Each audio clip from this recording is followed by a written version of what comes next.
를 했고요. 드디어 뭐 성경을 들어가 봅니다. 성경 앱도 좋고요. 책도 좋고요. 일단 창세기를 피면서 이렇게 가면서 기록할 것이 있으면 거기다 기록해 주시고 하면서 자기 교훈되는 핵심 단어를 적든지 아니면 문장을 하나 적든지 하면서 제가 가르치는 게 성경 배경 하에 있는 말씀을 가르치는 거예요. 그러니까 이제까지는 말씀을 보고 배경을 헤쳐나가려고 했다면 이 강의는 성경 배경 위에다가 말씀을 올려놓는 겁니다. 그러니까 여러분들이 제가 주로 지리적인 배경도 얘기했지만 문화적인 배경도 이야기를 많이 할 겁니다. 그리고 역사적인 배경도 얘기를 할 것이고요. 자, 그렇게 해서 창세기 전체는 못 보고 목표는 아브라함과 이삭 이야기까지 한번 가보는 그런 쪽에 한번 초점을 맞췄습니다. 어느 때까지 갈지 모르지만 하여튼 이렇게 해서 여기에 나타나는 하나님의 뜻과 그 배경 속에서의 정신들을 한번 살펴보았으면 좋겠습니다. 먼저 우리가 있는 지역 한번 살펴볼까요? 우리가 한국 분들이지만 현재 있는 곳은 바로 여기 요 지역입니다. 요 지역. 이게 왜 중요하냐면 성경의 땅이라고 하는 지역이 우리 타시겐트 있는 이 지역에 아주 가까이 있습니다. 가까이 있어요. 왜냐면 페르시아하고 가까이 있기 때문에 그렇습니다. 우리 사마르 그러니까 그쪽이 타직 언어를 쓰더라고요. 그게 페르시아 언어잖아요. 그러니까 페르시아 영향이 여기까지 온 거죠. 거의 왔기 때문에 성경의 땅과 겹쳐 있는 부분들이 일부 있는 그런 상황에서 우리가 오늘 말씀을 보는 거다. 이렇게 생각을 하면 좋을 것 같습니다. 자, 그 지역에서 우리가 성경의 땅은 그러니까 이 지역 자체가 성경의 땅이라고 하는 것은 구약부터 신약까지 이 지역을 벗어나지 않는다는 거예요. 벗어나지 않고 나중에 이제 복음이 확장되면서 사방으로 펼쳐나가는 거지 성경 자체에서는 이 부분을 벗어나지 않는다라고 하는 것을 알 수가 있습니다. 그런데 구약은 더 적어요. 구약은 신약 성경 때는 이쪽에 그리스 로마 문명이 있었지만 구약 시대 때는 이쪽은 없었어요. 거의. 이쪽에 있는 활동들은 없어요. 아브라함부터 시작된 이야기는 메소포타미아부터 시작을 합니다. 메소포타미아 문명. 그리고 출애굽기는 또 나일강이 있었던 이집트 문명에 또 시작을 해요. 그리고 나서 이제 여호수아 사사기는 이 레반트 지역에 해당하는 그런 지역으로 들어가기 때문에 우리가 하나하나 이제 큰 그림에서 이 부분들을 살필 텐데 오늘 우리가 보는 이 아브라함이 굉장히 중요한 것은요. 아브라함은 여기 끝에 갈대아 우르라는 메소포타미아에서도 남쪽에서 시작을 해갖고 북쪽으로 올라갔다가 그리고 레반트라고 하는 이 가나안 땅에 왔다가 또 나중에는 이 애굽 땅까지 가요.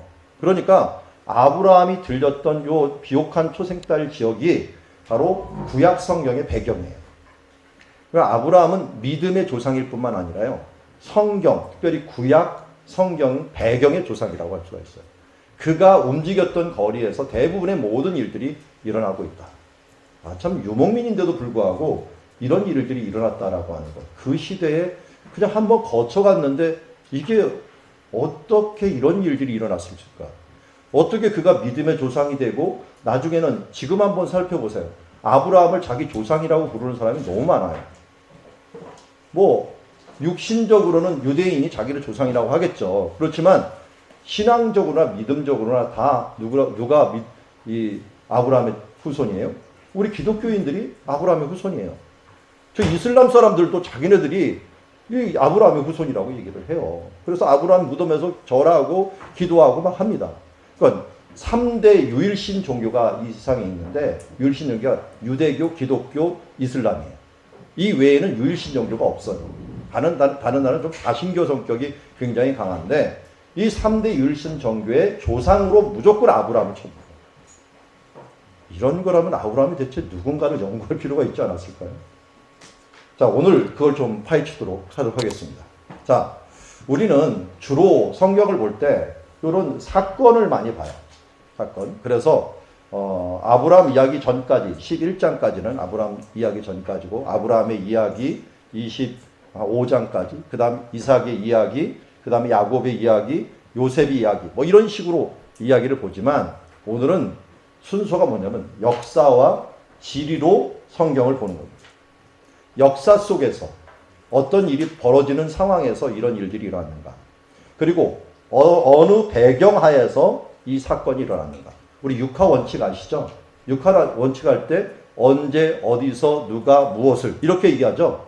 그런데 사람들이 성경을 읽을 때는 언제 어디서를 빼먹고 누가 무엇을 이것만 읽으니까 기초가 없는 상태에서 뭔가 일을 생각하려고 하는 거예요. 그러다 보니까 뭐가 붕 떠 있는 이야기가 돼요.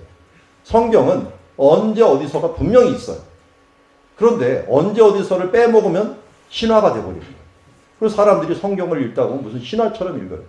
제가 한 5년 전인가요? 이스라엘을 한 청년이 같이 따라갔어요. 근데 그 청년이 전화 거는 거 보고 깜짝 놀랐어요. 친구한테 보이스톡으로 전화를 하는데, 야, 와봤더니 진짜 예수님이 살았던 곳이 있어. 그 예수님이 복음을 전하는 장소가 진짜 있어. 아니, 원래 있는 거 아니에요? 그런데 무슨 생각을 했던 거예요, 그 전까지는? 그냥 붕 떠 있는 복음만을 생각했지, 그게 땅에서 일어나는 거를 모르는 거예요. 그 땅, 그 정황, 그 상황에서 일어난 말씀을 이해를 해야지 그 말씀의 원리를 가지고 내가 적용을 시키는데, 그냥 자기 좋은 대로 신화처럼 이야기처럼 이거를 이야기해버리니까 옛날 이야기 대하듯이 성경을 이해하는 거예요. 성경은 역사적인 사실이고 정확한 정황 속에서 일어난 것이기 때문에 그 정황을 이해해야만이 뭘 이해할 수 있냐? 내게 주어진 말씀이 무엇인가를 이해할 수가 있어요. 저는 그래서 신방을 할 때 미리 신방하는 집을 위해서 기도를 해요. 기도를 새벽에 일단 신방을 잡히면 새벽에 기도를 합니다. 기도를 하면서 하나님, 이 가정 속에 주시는 말씀이 무엇입니까? 하면서 하나님께 물어봅니다. 그럴 때 물어볼 때 그 집 사정을 생각해. 그 집 사정을 대충 아니까 사정을 생각하면 하나님, 이와 비슷한 성경의 상황이 무엇입니까? 그리고 성경 상황을 막 이제 돌려봅니다. 쭉 필름을 돌려보면은 이 집 상황하고 맞는 상황이 있어요. 그러면 그 집 상황과 역사적인 상황과 무슨 사건적인 상황이 맞는 그것을 보며 거기서 주시는 말씀을 골라갖고 그분한테 먼저 보냅니다. 제가 기도하면서 이런 말씀을 받았으니 같이 묵상을 해주세요. 그리고 찬송가는 본인이 좀 골라주세요. 하고서 저는 이제 저도 나름대로 기도하며 준비하면은 대부분 하나님 말씀이 그 가정에 맞는 말씀으로 전해집니다. 신방의 철칙이에요. 이 기도 없이 그렇게 없이 그냥 함부로 가갖고 전했다가는 그건 내가 원하는 말씀이지 그 가정에 원하는 말씀이 아니거든요. 그래서 이게 역사와 땅을 알면은 내 상황도 마찬가지예요. 저도 문제가 일어나면 성경에서 이와 비슷한 사건이 뭐가 있지? 하면서 계속 묵상하면서 기도하다 보면은 그 상황과 맞는 사건이 딱 맞아요. 성경이 왜 이렇게 길까요? 그거는 우리의 일어나는 모든 상황들과 모든 경우를 다 기록하기 위해서 기른 거예요. 그리고 우리가 계속 읽어두면은 기억력은 지워지지가 않는답니다. 다만 덮일 뿐이죠. 그래서 여러분들이 오늘 듣는 이것들도 아마 24시간 안에 90%는 없어질 겁니다. 그러나 실망하지 마세요. 우리 안에 누가 계시면 성령님이 계셔요. 듣고 입력시켜 놓은 것은 우리가 필요할 때 성령께서 생각나게 하셔요. 그래서 성령님이 하시는 일 중에 하나가 요한복음 14장에 보면 생각나게 하시리라 라는 말을 생각나게 하시는 영이에요. 그런데 그런 것이 없으면 언제 생각나겠어요? 그래서 이 믿음의 저력을 무시할 수가 없어요. 어려서부터 계속 듣고 자란 사람들은 힘들 때 이상하게 잘 이겨내요. 그건 그 사람이 강해서가 아니에요. 그 안에 쌓인 말씀이 성령님을 통하여서 드러나기 때문에 그래요. 저도 제 인생에 있어 정말 다른 사람보다 더 많은 어려움이 있었지만 저는 어려운 것 같지도 않아요. 물질에 대한 문제라든지 상황에 대한 문제들이. 왜? 하나님 그때마다 어떻게 분별하고 이것을 행해야 될지를 알려주시고 너무 자연스럽게 이 부분들을 헤쳐나갈 수 있도록 많은 시간들을 허락해 주신 것을 봅니다. 물론 아직도 끝까지 배워야 되고 또 아직도 부족한 것들이 많지만 성경을 배운다는 것, 성경을 알아둔다는 것, 그리고 그 배경과 상황들을 알아둔다는 것은 우리가 성경을 적용하는데 굉장히 많이 도움이 된다 하는 부분들을 알고 이 말씀을 보았으면 좋겠습니다. 자, 오늘 분위기 좋습니다. 제가 준비 안 한 것까지 막 나오고 있어요. 그러니까 여러분들이 누군가 필요하기 때문에 성령님이 저 입을 통해서 지금 주시는 거예요. 주시는 거니까 받을 만한 사람은 이미 받으신 줄 믿습니다. 자, 창세기를 제가 뭐 나름대로 정리해 봤다면 1장부터 5장까지는 인간 창조와 사명입니다. 사명이 있고, 그리고 이 6장부터 11장까지는 노아의 방주와 민족 형성에 대한 부분들을 기록하고 있고, 이제 12장부터 23장까지 아브라함이 특별히 성경 배경을 세팅하는 과정들을 보여주고 있습니다. 그리고 오늘 우리가 볼 말씀, 이삭은 스마일이잖아요. 미소, 웃음. 그래서 24장부터 26장까지 이삭을 통해 보는 성경의 경제라든지 문화 같은 것들을 함께 보도록 하겠습니다. 자, 먼저 창조 이야기부터 보도록 하겠습니다.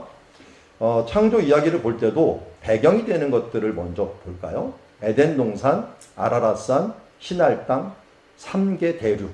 이게 오늘 아브라함의 이야기 하기 전에 큰 배경입니다. 그래서 먼저 우리 에덴 동산을 볼게요. 에덴 동산은 어디일까요? 정확히 누가 물어보면 모른다입니다. 왜냐하면 노아의 홍수 때 지각 변동이 너무 많이 일어났어요. 그렇기 때문에 우리의 이 지금 지식으로는 그때의 그 장소들을 안다는 것은 불가능해요. 그런데 성경이 알려주는 것만큼 아는 거예요. 이단은 뭔지 아십니까? 이단은 성경을 벗어나는 거예요. 그런데 성경이 알려주는 것만큼 안에서 싸우는 것은 교단이라고 합니다. 교단마다 성경이 알려주는 것 안에서 자기 나름대로 주제를 선택하고 그 말씀을 가지고 논쟁하는 것들을 우리 이단이라고 얘기를 하진 않아요. 그래서 성경 안에서 우리가 이견을 제시하고 또 여러 문제를 제시하는 것들은 얼마든지 받아들일 수가 있는 것입니다. 그래서 여기도 보면은 이 성경이 어디까지 에덴 동산이라고 얘기하는가 하는 걸 볼게요. 먼저 이 에덴 동산의 특징은 이 4개의 강을 이야기하고 있어요. 4개의 강. 제가 그림을 이렇게 그렸는데요. 에덴 동산에서 강이 4개가 시작됩니다. 4개. 처음 강이 어느 강일까요? 처음 강이 비손강이에요. 비손. 두 번째 기혼, 세 번째 히데겔, 그리고 네 번째 유브라데입니다. 그런데 이에 대한 부분에 대해서 정보를 준 게 있어요. 비손은 어디냐라고 하는 거예요. 하윌라 온 땅을 둘렀고 금이 있는 장소다라고 얘기를 합니다. 하윌라가 어디냐 하는 것들은 성경 배경을 조금 연구하다 보면 대충 알아요. 그게 어디냐면 나일강 상류 부분이에요. 상류 부분. 그것도 이 아라비아 반다하고 가까운 이쪽을 하윌라라고 이름을 부르게 됩니다. 하윌라 땅이다 부르게 되고, 두 번째 여기 기온강을 얘기하는데 기온강은 구스 땅을 둘렀다라고 해서 구스 땅. 자, 이걸 두 개를 합치면 뭐가 되면 나일강이 흘러가는데 나일강 상류를 이야기하고 있다는 걸 알 수가 있어요. 나일강 상류. 그럼 에덴 동산은 나일강 상류 아프리카 밀림지대냐? 여기까지만 보면 그래요. 그런데 문제는 세 번째와 네 번째가 문제예요. 세 번째는 아수르를 얘기를 해요. 아수르가 있는데 아수르의 동쪽이 이쪽이거든요. 동쪽을 흐르는 강은 티그리스 강이에요. 그런데 이 티그리스를 여기는 히데겔이라고 이름을 불러요. 그래서 우리는 히데겔, 이 티그리스 강의 옛날 이름이 히데겔이구나 하는 것들은 이건 100% 모든 학자들이 인정을 합니다. 그리고 말할 필요도 없는 강 하나가 있는데 유브라데 강이에요. 이건 어디 있다는 말 안 해도 돼요. 그때까지도 유브라데 강이 이름이 불려졌으니까요. 모세는 성령의 감동을 받아서 조상들로부터 내려오는 그 이야기를 통하여 그리고 이 에덴 동산이 어디라는 것들을 어느 정도 얘기하고 있어요. 그래서 여기 유브라데 강과 티그리스 강의 상류에 있는 아라랏산 근처가 바로 에덴 동산이 아닌가 이렇게 추정을 합니다. 그러면 두 가지가 나오는 거예요. 이쪽에 하나, 이쪽에 하나가 나오는 거예요. 그런데 이 두 개가 뭘로 연결되어 있냐면 지진대로 연결되어 있어요. 우리 판 이론 아시죠? 대륙과 대륙. 여기도 지금 제가 캡처 옆에 놨는데 이 판이 서로 지금도 움직여요. 이 움직이는 판이 여기를 쭉 지금 지나가고 있는데 이쪽은 이상하게 부딪혀 갖고 올라갔어요.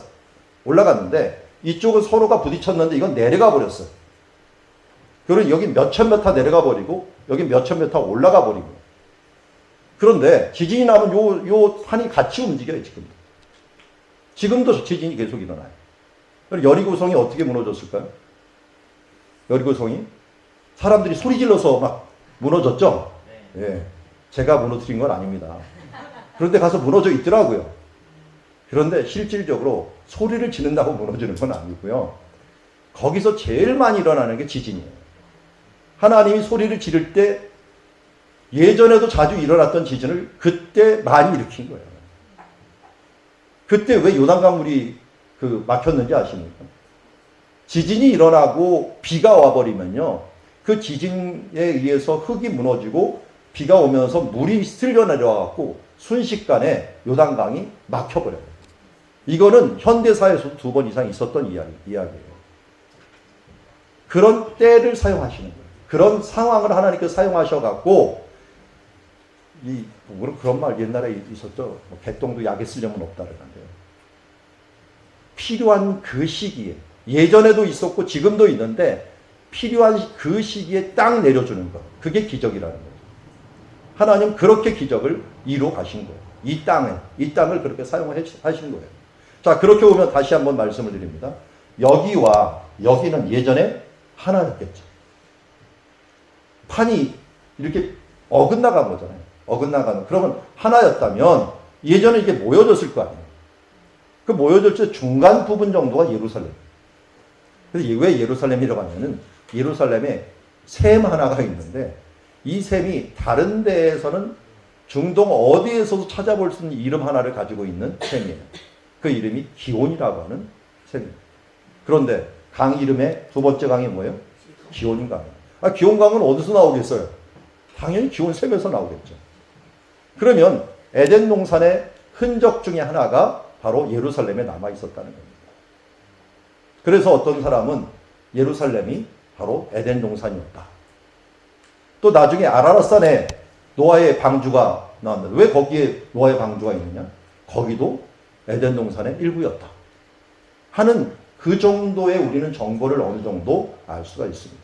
그래서 이게 왜 중요하냐면 에덴 동산이 예루살렘이 에덴 동산의 중심 어느 부분이었다라고 얘기를 한다면 선악과 이야기도 아주 의미가 있어집니다. 선악을 알게 하는 나무를 따먹었는데 그로 인하여 죄가 들어왔어요.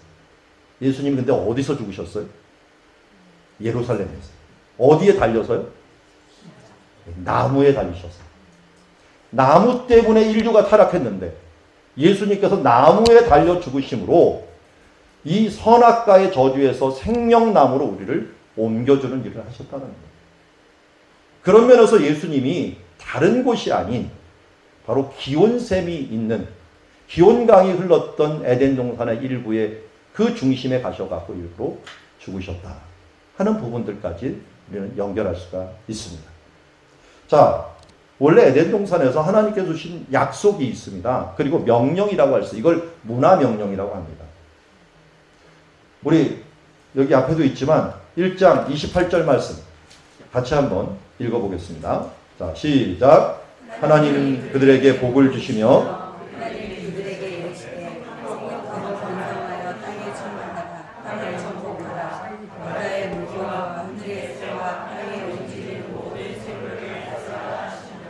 아멘. 여러분 이 말씀이 남자를 창조한 다음에 주셨을까요? 남녀를 다 창조한 다음에 주셨을까요? 그 앞에 보면 나오잖아요. 27절에 나오잖아요. 하나님이 자기 형상국 하나님의 형상대로 사람을 창조하시되 남자와 여자를 창조하시고 둘 다 창조하시고 이 말씀을 하셨어요. 근데 오른쪽에 창세기 2장인데 뒤에 나오는데 동산 각종 나무의 열매는 내가 임의로 먹되 선악을 알게 하는 나무는 먹지 말라는 이 말은 여자가 태어나기 전에 한 말일까요? 태어난 다음에 한 말일까요? 성경을 가보면 알아요. 16절을 보면은 17절을 보면 이런 말씀을 하고 그 다음에 18절에 뭐라고 얘기해요? 네. 자, 돕는 배필을 내가 지으리라 라고 말하는 거 아니에요. 1장이라고 하더라도요 2장보다도 이 말씀은 늦게 주신 말씀이에요. 왜 순서대로 안 적었나요? 여러분, 우리 이야기를 할 때 그 이야기를 다 쓰고 난 뒤에 줌으로 땡길 때가 있죠. 그 줌으로 땡길 때가 2장이에요. 2장은 창조가 끝났는데 인간 창조에 대한 것들이 중요하니까 한 번 더 그 상황을 자세히 기록한 게 2장이에요. 그래서 성경을 무조건 순서대로 보면 큰일 납니다.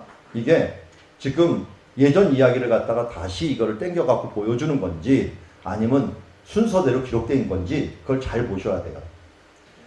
남녀가 창조되기 전에 이 부분들은 남자에게 먼저 주신 말씀이에요.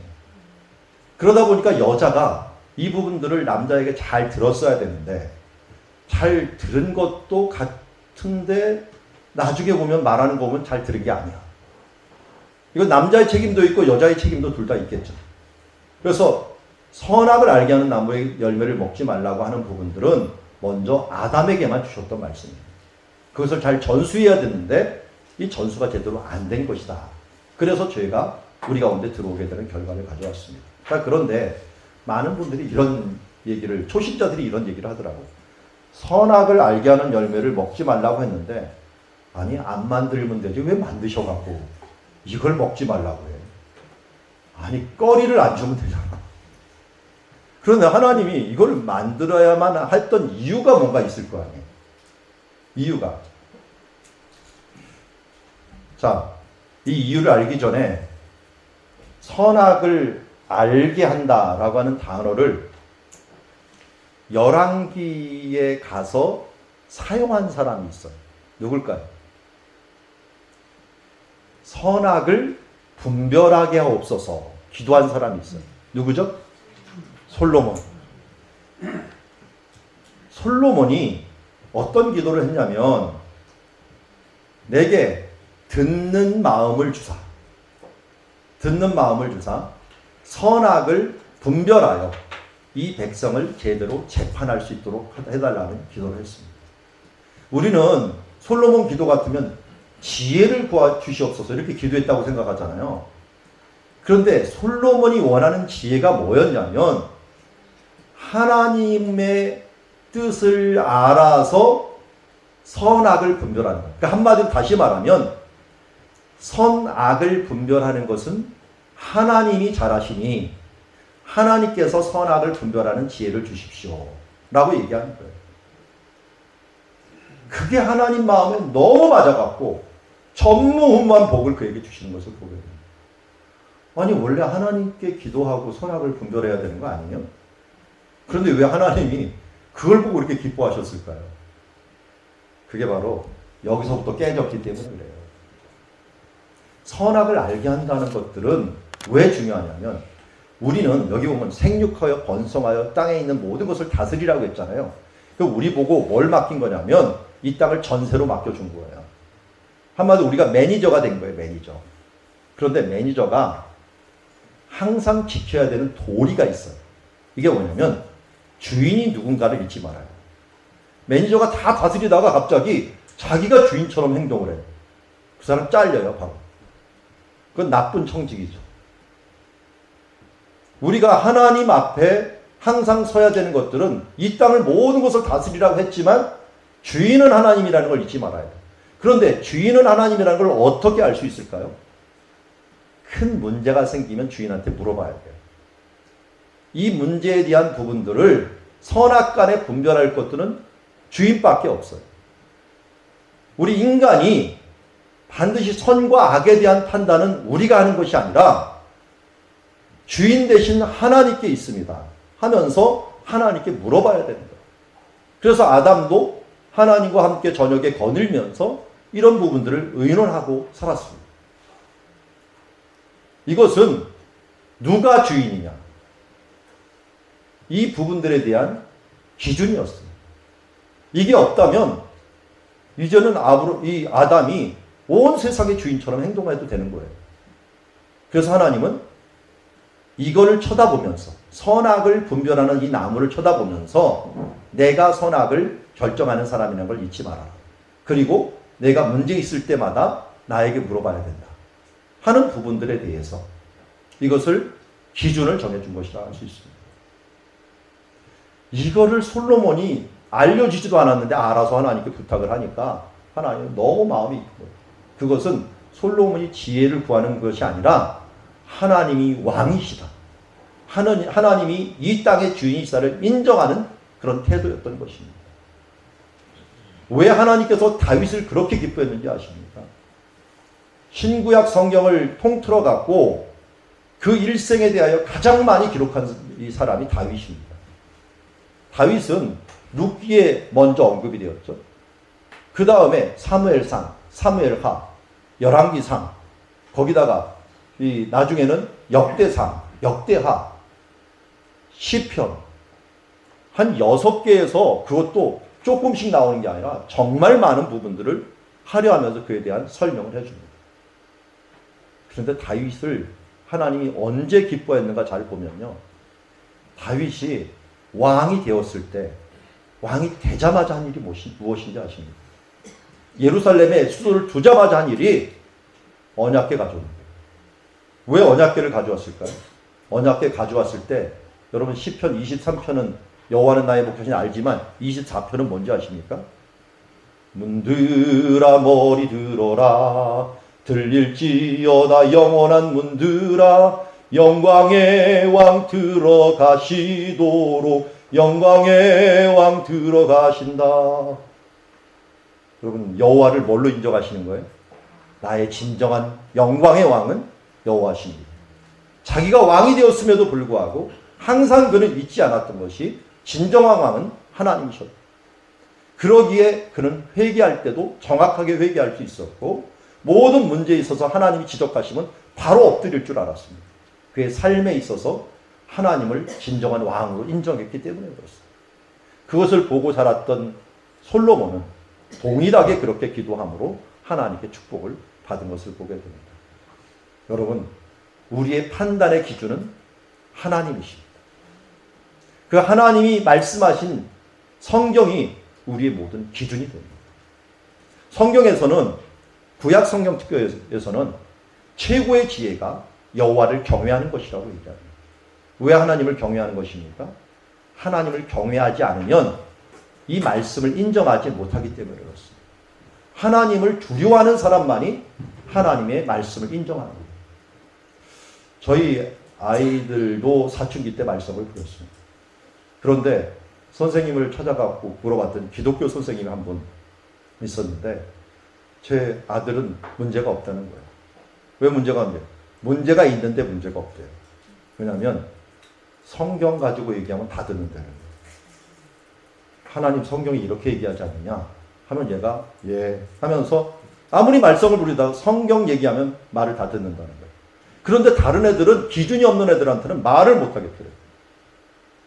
들을 만한 기준이 없어져 버리니까. 어려서 제일 큰 교육은 뭐냐면 하나님을 경외하게 만드는 거예요. 성경은 믿을 만한 글이고 성경 말씀대로 살아야 된다는 요구 하나만 가르쳐도 인생에 있어서 흔들리지 않아요. 그게 뭐냐면 선악과를 만드시는 하나님을 인정하는 거예요. 선악을 하나님께서 결정하신다는 걸 인정하는 것이죠. 그런 면에서 이 선악과의 의미는 우리에게 굉장히 중요한 일이고 그게 무너졌기 때문에 예수님께서 다시 십자가를 지고 오셨고 그 기준이 우리가 뭐가 된 거예요? 이제는 십자가가 됩니다. 십자가 안에서 딱 나가버리면 모든 문제가 아무것도 아닙니다. 사실은 우리가 복잡한 문제를 가지고서 십자가 앞에 딱 나가버리십시오. 그럼 예수님이 나를 위해 죽으셨고 내가 예수 그리스도의 보혈로 구원을 받았는데 뭘 더 다른 걸 얘기할 수 있겠습니까? 죽기까지 피 흘리기까지 걱정하지도 않은 주제에 뭘 하나님 앞에 무슨 고집을 부리고 무슨 잘난 체를 하고 무엇을 갖고 막 울부짖고 하겠습니까? 자기 아들을 아끼지 않냐고 내어주신 그분이 하나님이신데 그분 앞에 내가 무엇을 가지고 함부로 내 문제를 이렇게 크다라고 얘기할 수 있을까요? 그게 바로 이 선악의 기준이 하나님께 있고 십자가 아래 있음을 우리가 다시 기억해야 될 줄 믿습니다. 자, 이런 에덴 동산의 일부였던 아라랏산 그곳에 노아가 도착을 했습니다. 이야기들 많이 생략을 했어요. 이제는 8장으로 갑니다. 8장 홍수가 일어나서 이제 더 이상 안 되겠다 리셋을 하십니다.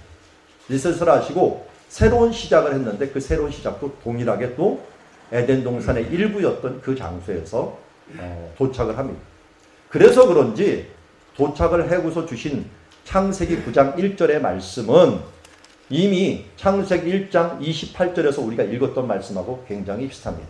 9장 1절 말씀 같이 한번 읽어볼까요? 시작. 하나님이 노아와 그 아들들에게 복을 주시며 그들에게 이르시되 생육하여 번성하여 땅에 충만하라. 아멘. 1장 28에도 생육하여 번성하여 땅에 충만하라고 했는데 이번에도 동일하게 에덴 동산에서 주셨던 말씀을 아라랏산에서 생육하고 번성하라 라고 하는 말씀을 주시는 것을 보게 됩니다. 그리고 나서 이제 다시 비가 오면 두려워하는 사람들에게 여기에 있는 무지개를 통하여서 그들을 두려워하지 않도록 언약의 증거를 주십니다. 그래서 무지개라는 말하고 히브리 사람들은 굉장히 단어가 단순해요. 요렇게 모양이 생긴 거를 캐세트라고 이러는데 이렇게 생긴 거는 다 똑같은 단어로 표현을 해요. 무지개하고요. 이렇게 모양이 생긴 게 또 뭐가 있냐면 활이 있어. 활하고 무지개하고 똑같은 단어를 씁니다. 그래서 언약이긴 언약인데 활의 언약도 되는 거예요. 누가 활의 언약 한번 했던 사람 기억나십니까? 활의 언약. 네. 다윗과 요나단. 다윗과 요나단이 화살 쏘고서 나중에 언약을 맺잖아요. 그 언약이 꼭 무지개 언약 비슷한 거예요. 넘어가면 또 앞에 있으면 하면서 활과 관계에 있는 그런 언약을 쓰는 것을 보면 이 무지개 언약 이 부분이 이제 하나님께서 약속하시는 하나의 증거예요. 이미 하나님께서 아담과도 생육하고 번성하라 하는 이 언약을 말씀을 주셨는데 이번엔 노아하고는 또 생육하고 번성하라고 하면서 무지개 언약까지도 그에게 허락하신 것을 보게 됩니다. 그래서 이 성경을 어떤 사람은 언약 신학으로 딱 꿰는 사람이 있어요. 아담의 언약, 노아의 언약, 아브라함의 언약, 다윗의 언약, 그리고 새 언약이었던 예레미야의 언약, 그리고 예수님의 새 언약. 예수님도 나중에 성찬식 할 때 이것은 너희를 위하는 새 언약의 피니 라고 했잖아요. 그 언약으로 성경을 쫙 꿰는 그런 신학도 있어요. 그만큼 주제를 하나 잡으면 쫙 꿰일 수가 있는 부분들이 많이 나타나게 됩니다. 그 이후에 노아의 가족들이 이제 흩어져 갖고 살다가 10장 11장에 보면은 이제 사람들이 모여 갖고 바벨탑을 쌓기 시작을 해요. 근데 바벨탑을 쌓는 일이 잘못된 일일까요? 잘 보면 그 사이에 잘못이 보여요. 뭐가 보이냐면 11장 4절 말씀에 보니까 또 말하되 성읍과 탑을 건설하여 그 탑 꼭대기를 하늘에 닿게 한다. 이건 하나님께 이른다라는 거예요. 그리고 여기서 끝나는 게 아니라 하나님은 생육하여 번성하여 땅에 충만해 갖고 하나님이 주인임을 드러내야 되는데 이 사람들은 누가 주인이 되는 거예요? 우리 이름을 내다 하는 말은 내가 주인이 된다는 거예요. 여기서부터 에덴 동산에서 하와가 따먹으려고 할 때 그 마음을 얘기하고 있어요. 그것을 따먹으려고 하니까 뭐래? 무슨 마음이 들었어요? 하나님 같이 된다. 사탄이 옛뱀이 내가 이것을 먹는 날에는 하나님 같이 될 것이다. 이 교만을 불어 넣어 주셨는데 이 교만함이 또 사람들 마음에 들어가 버린 거예요. 그래서 하나님께서는 이들에게 결국은 이들이 그냥 놔두면 안 되겠다 하면서 하나로 뭉치지 못하도록 언어를 흩어버리게 되었습니다. 오늘 강의를 하고 식사하는 중에 보니까 와, 이 우즈벡은 언어가 참 많더라고요. 네. 저기 사바르탄테는 타직 언어를 쓴다고 하고 여기 우즈벡 언어도 쓴다고 사람들 러시아어도 쓴다고 여긴 또 한글도 쓴다고 하고 이게 두세 개 언어를 쓰는 것들은 아무것도 아닌 그런 나라더라고요. 그런데 제가 언어를 좀 공부한 사람이기에 언어학을 좀 공부해 갖고 아는데 이게 언어가 틀리다는 게 뭘 얘기하냐면 생각이 틀리다는 걸 의미합니다. 우리나라는 나는 밥을 먹었다 그러면은 내가 먼저 나오고 밥을 나오고 그 다음에 먹었다 나오잖아요. 동사가 끝에 나와요. 그래서 우리가 제일 하찮게 여기는 게 행동이에요. 그리고 누가 무엇을 하느냐를 더 중요시 여기는 말. 근데 영어만 하더라도 나는 먹었다 밥을. I eat meal. 그래갖고 먹었다 밥을 잊어버리는 거예요. 그러니까 동사가 앞에 나오니까 동사를 더 중요시 여기는 거예요. 행동을 더 중요시 여기는 거예요. 그런데 고대 히브리어는요. 먹었다 나는 밥을 이렇게 얘기해요. 앞에 동사가 나와요. 그래서 성경에서 보면 유대인들은 표적을 구한다라고 얘기해요. 그게 표적이라는 게 행동을 구하는 거예요. 네가 선지자냐? 한번 보여줘. 이게 바로 유대인들의 특징이에요. 이렇게 돼버리면요. 중요한 것들이 다 틀려져요. 사람마다 중요시 여기는 게 틀려져요. 아이, 그 정도는 괜찮아 그러는데 어떤 사람은 그게 왜 괜찮아? 그렇게 행동하는 게 괜찮아? 근데 우리나라 사람들은 아이, 그렇게 행동이 괜찮아에다가 그거 누가 한 거야? 그러고, 아 그래? 하면서 이렇게 물러가는 거예요. 선거할 때 찍는 거 보면은 그 사람이 아무리 잘못했다 해도 그 사람이 우리 동네 사람이야. 그러면 다 찍어버려. 다 찍어. 이게 우리나라 정서예요. 정서. 그런데 유대인들한테 그렇게 얘기했다면 안 돼요. 그 사람들은 무슨 행동을 했느냐가 더 중요하기 때문에. 이게 바로 정서적인 특징이, 이런 언어적인 특징이 생각의 부분들을 하나님의 생각을 흩어버리니까 말이 안 되니까 끼리끼리 묶여갖고 살아가는 그런 공동체를 이루게 된 것을 보게 됩니다. 이렇게 생각이 틀린 사람들이 하나로 묶여지지 않고 흩어지다 보니까 최고의 문제가 뭐였냐? 최고의 죄가 자기 소견에 오른 대로 사는 거예요. 이게 최고 불행한 시대를 우리는 사사기라고 얘기를 하는데, 암흑기라고 하는데, 사사기가 뭘로 끝나요? 자기 소견에 오른 대로 해야 돼요. 교회에서도 그건 네 생각이고 나는 이래. 그러면 교회 끝난 거예요. 하나님 중심으로 모여야 되는데 자기 소견에 오른 대로 판단하고 행동하면 이게 안 돼요. 그래서 언어가 흩어졌다가 딱 한 번 하나가 된 적이 있어요. 심지어 15개 언어가 하나가 된 적이 있어요. 언제일까요? 이렇게 제가 써놨잖아요. 사도행전 2장 4절에 마가의 다락방 때 성령님이 하나님께 초점을 맞추며 성령이 임하니까 모든 사람들을 하나의 언어로 확 묶어버렸어요. 말을 하는데 자기 언어로 다 알아듣는 거예요. 순서에 상관없어요. 다 알아듣는 거예요. 이거는 뭘 의미하냐? 마지막 때에는 우리가 언어 걱정이 없다는 거예요. 하나님께서 각 족속과 방언과 이 모든 것을 하나님을 찬양하는데 모든 사람이 알아듣는 그 나라가 온다는 거예요. 왜? 하나님 중심으로 모이면 우리는 모두 알아듣는 사이가 돼요. 우리는 똑같이 말하고 알아듣는데도 불구하고 어떨 때는 이게 뭐 말하는지 모를 때가 있어요. 제가 제일 불행할 때는 설교 끝났는데 어떤 분이 왔고 목사님 무슨 말 했는지 모르겠습니다. 근데 위로를 받을 때가 있어요. 초등학교 1학년도 오늘 말씀이 이런 거예요. 그 애들은 알아듣는데 어른이 왜 모를까요? 왜냐하면 자기 나름대로 소견대로 들어온 패턴이 있는 거예요. 예화도 좀 해야 되고 재밌는 것도 좀 얘기해야 되고 저런 거 얘기를 해야 되는데 목사님이 성경만 얘기해요. 아이들은 당연히 듣는 대로 그냥 알아들었는데 어른들은 자기 틀에 안 되니까 탁 쳐내. 그러니까 남는 게 하나도 없는 거예요. 이게 자기 소견대로 오는 거예요. 하나님이 원하시는 그 뜻 안에서 우리가 하나로 묶여갖고 듣는 것. 그게 성령 안에서 하나 되는 것입니다. 바벨 탑의 저주를 우리 극복합시다.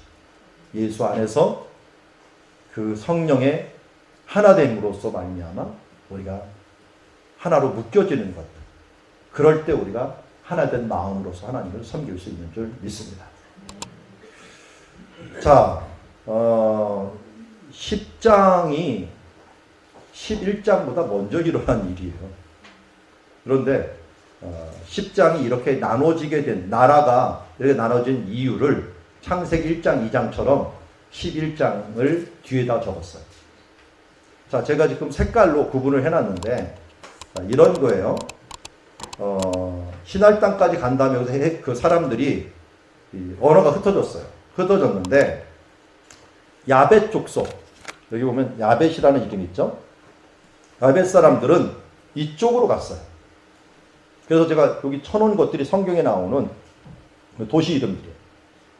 그리고 함 족속은 아프리카 쪽으로 갔어요. 여기 있는 족속들의 이름들이 이곳에 쭉 나옵니다. 그리고 셈 족속들은 아시아 쪽에 위치하게 되었어요. 그리고 우리가 지난번에 보았던 것처럼 유럽, 아시아, 아프리카, 가나안 땅은 뭐냐? 가나안 땅은 함 족속이었어요. 함 족속의 땅에 셈 족속이었던 아브라함이 간 거예요. 그래서 언어는 사실은 아브라함이 거기 가서 적응하려면 함 족속의 언어를 사용을 해야 됐어요. 가나안 언어. 이 가나안은 함에 네 아들이 있었어요. 여기 보니까 함의 아들 구스, 미스라임, 붓, 가나안이 있죠. 그런데 여기 함이 구스는 이쪽에 있고요. 그리고 미스라임이 애굽이라는 뜻이에요. 원래 원어로 애굽을 얘기할 때 미스라임이라고 불러요. 미스라임이라고 부르고 그 다음에 풋이라고 하는 리비아 쪽에 있는 사람들. 그리고 가나안 사람들이 여기 있었던 거예요. 네 번째 아들. 그 장남이 누구였느냐? 그 장남이 바로 시돈이었어. 시돈 족속이 이룬 나라가 우리가 어제 개론에서 배웠던 베니게입니다. 시돈 족속. 그리고 시돈은 도시 이름도 되고 족속 이름도 돼요. 이 사람들이 바로 여기에 자리 잡고 있었던 것이고 이 땅 가나안 땅을 이제 하나님께서 가라고 명령을 하셨고 여기서 아브라함이 이 땅을 받게 되는 것을 보게 됩니다. 자, 그래서 아브라함은 하란을 거쳐서 여기 있는 가나안 땅을 거쳐 나중에 애굽을 갔다가 돌아오고 최종적으로 그의 자손들에게는 가나안 땅이 주어지게 된 것을 보게 됩니다. 자, 이제 성경별로 보면 이렇고요. 예전에 있었던 바벨탑이 어떻게 생겼을까? 우르라고 하는 지역에 재현을 한번 해놓은 것이 있고요. 그리고 사실은 이 문화를 누가 만든 성경을 자세히 보면은 누가 이 바벨탑을 주도했는가 하는 부분들을 나오고 있어요. 바벨탑을 주도한 사람은 사실은 니므롯이에요. 니므롯. 자, 니므롯이라고 하는 부분들이 성경에는 그냥 자세히는 안 나와 있지만 우리가 10장 8절에 보면은 구스가 또 니므롯을 낳았으니 그는 세상의 첫 용사라. 그리고 9장 뒷부분에 보면 용감한 사냥꾼이로다 라고 했으며 그 니므롯의 나라 10절에 그의 나라는 신할 땅의 바벨과라고 했죠. 그러니까 바벨탑은 누구의 나라냐면 니므롯의 나라예요. 니므롯의 나라. 그럼 니므롯은 누구냐면 구스의 장남이에요. 구스는 누구예요? 함 족속의 아들이에요. 근데 함 족속이 어디로 갔다고요? 아프리카 쪽으로 갔다 그랬죠. 구스 쪽도 그쪽으로 갔어요. 갔는데 그 사람들이 가지고 있었던 능력 중에 하나가 바벨탑 쌓는 능력이에요. 그 능력이 여전히 이들에게 남아서 이집트의 피라미드가 맨 처음에는 탑형식으로 돼 있었어요. 탑형식으로. 이게 이제 고대용이고요. 나중에는 이걸 미끈하게 만드는 기술을 만들었지만, 그러니까 이 피라미드가 결국은 어디서 온 거냐? 이게 바벨탑 문화를 쌓았던 구스 족속들이 이동하면서 만드는 것이 아닐까. 우리는 성경적으로 추론을 할 수가 있는 것입니다. 자, 이제 아브라함 이야기로 한번 들어가 보도록 하겠습니다. 아브라함 이야기. 아브라함은 성경에 배경을 깔았기 때문에 간 곳이 너무 많아요. 너무 많은데 그걸 이렇게 말하면 모르니까 지도를 통하여 함께 보도록 하겠습니다. 먼저 첫 출발했던 장소가 갈대아 우르라고 부릅니다. 이 갈대아 우르 보면 저도 잘 몰랐는데 갈대아는 무슨 뜻일까요? 갈대아는 갈대아인이라는 거예요. 갈대아 사람들. 갈대아 사람들은 어떤 사람이냐면 바벨론에 사는 사람들을 갈대아 사람이라고 불러요. 그러니까 바벨론 지역에 있었던 거예요. 그 지역에 이 바벨탑이 흩어지고도 셈 족속들은 이쪽에 있었기 때문에 아브라함도 여기에 머물고 있었던 거예요. 근데 우르라고 하는 이곳에서 왕족이 있었던 무덤에서 발견된 아주 귀중한 유적이 하나가 발견돼요. 이게 금으로 만들었기 때문에 변질도 안 돼 있어요. 지금도 대형 박물관에 있는 걸 제가 찍어온 거예요. 갈대아 우르에서 사용한 거예요. 그런데 이걸 뭐라고 그러냐면 신성한 염소라고 불러요.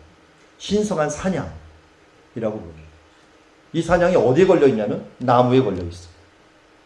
나무에 걸려있는 양, 나무에 걸려있는 염소, 이걸 신성한 염소, 신성한 양이라고 그러는데 뭐가 생각나요? 아브라함이 이삭을 드릴 때 뭐가 하나 걸려 있었잖아요. 근데 우리는 그냥 양 하나 걸려 있었나 보다 이렇게 생각하겠지만 아브라함은 이런 문화에서 자랐기 때문에 딱 보면서 뭐예요? 이건 하나님께서 준비한 신성한 동물이구나 하는 것들을 그가 이런 시대의 문화에서 분명히 알 수가 있었던 거예요. 그런 신성한 제물이기 때문에 그 땅을 여호와 이레라고 얘기한 거예요. 하나님께서 이렇게 신성한 예물을 준비해 놓으셨구나 하는 것들이 이 왕들의 묘실에서 발견된 이런 나무를 보면서 이런 이 작품을 보면서 알 수가 있는 거예요.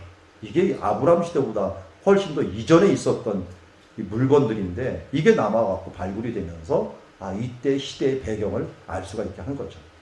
그러니까 여기 출신이니까 그 여호와 이레라는 말이 그냥 저절로 나오겠죠. 하나님 이렇게 귀한 예물들을 준비해 주셨구나. 아브라함은 여기서 출발해갖고 먼저 하란으로 갑니다.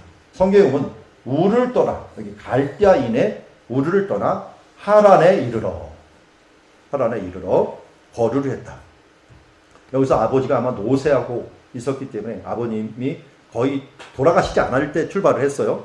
거의 이제 노쇠하고 더 이상 안 되겠다. 여기서 기다려서는 안 되겠다 해서 그가 75세 때 하란을 떠납니다. 떠나서 하나님이 명령하는 대로 여기 가나안 땅으로 가자 했기 때문에 가나안 땅에 가고자 출발을 합니다. 이때 자기 조카 롯도 같이 움직이게 되죠.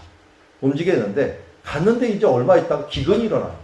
그러는 바람에 애굽으로도 이동을 하게 되죠. 자, 그가 움직였던 하란을 한번 제가 가봤어요. 하란 상황이에요. 하란 상황이 여기 우즈베키스탄하고 좀 비슷한 면이 있어요. 이 여름에는 비가 한 방울도 안 와요.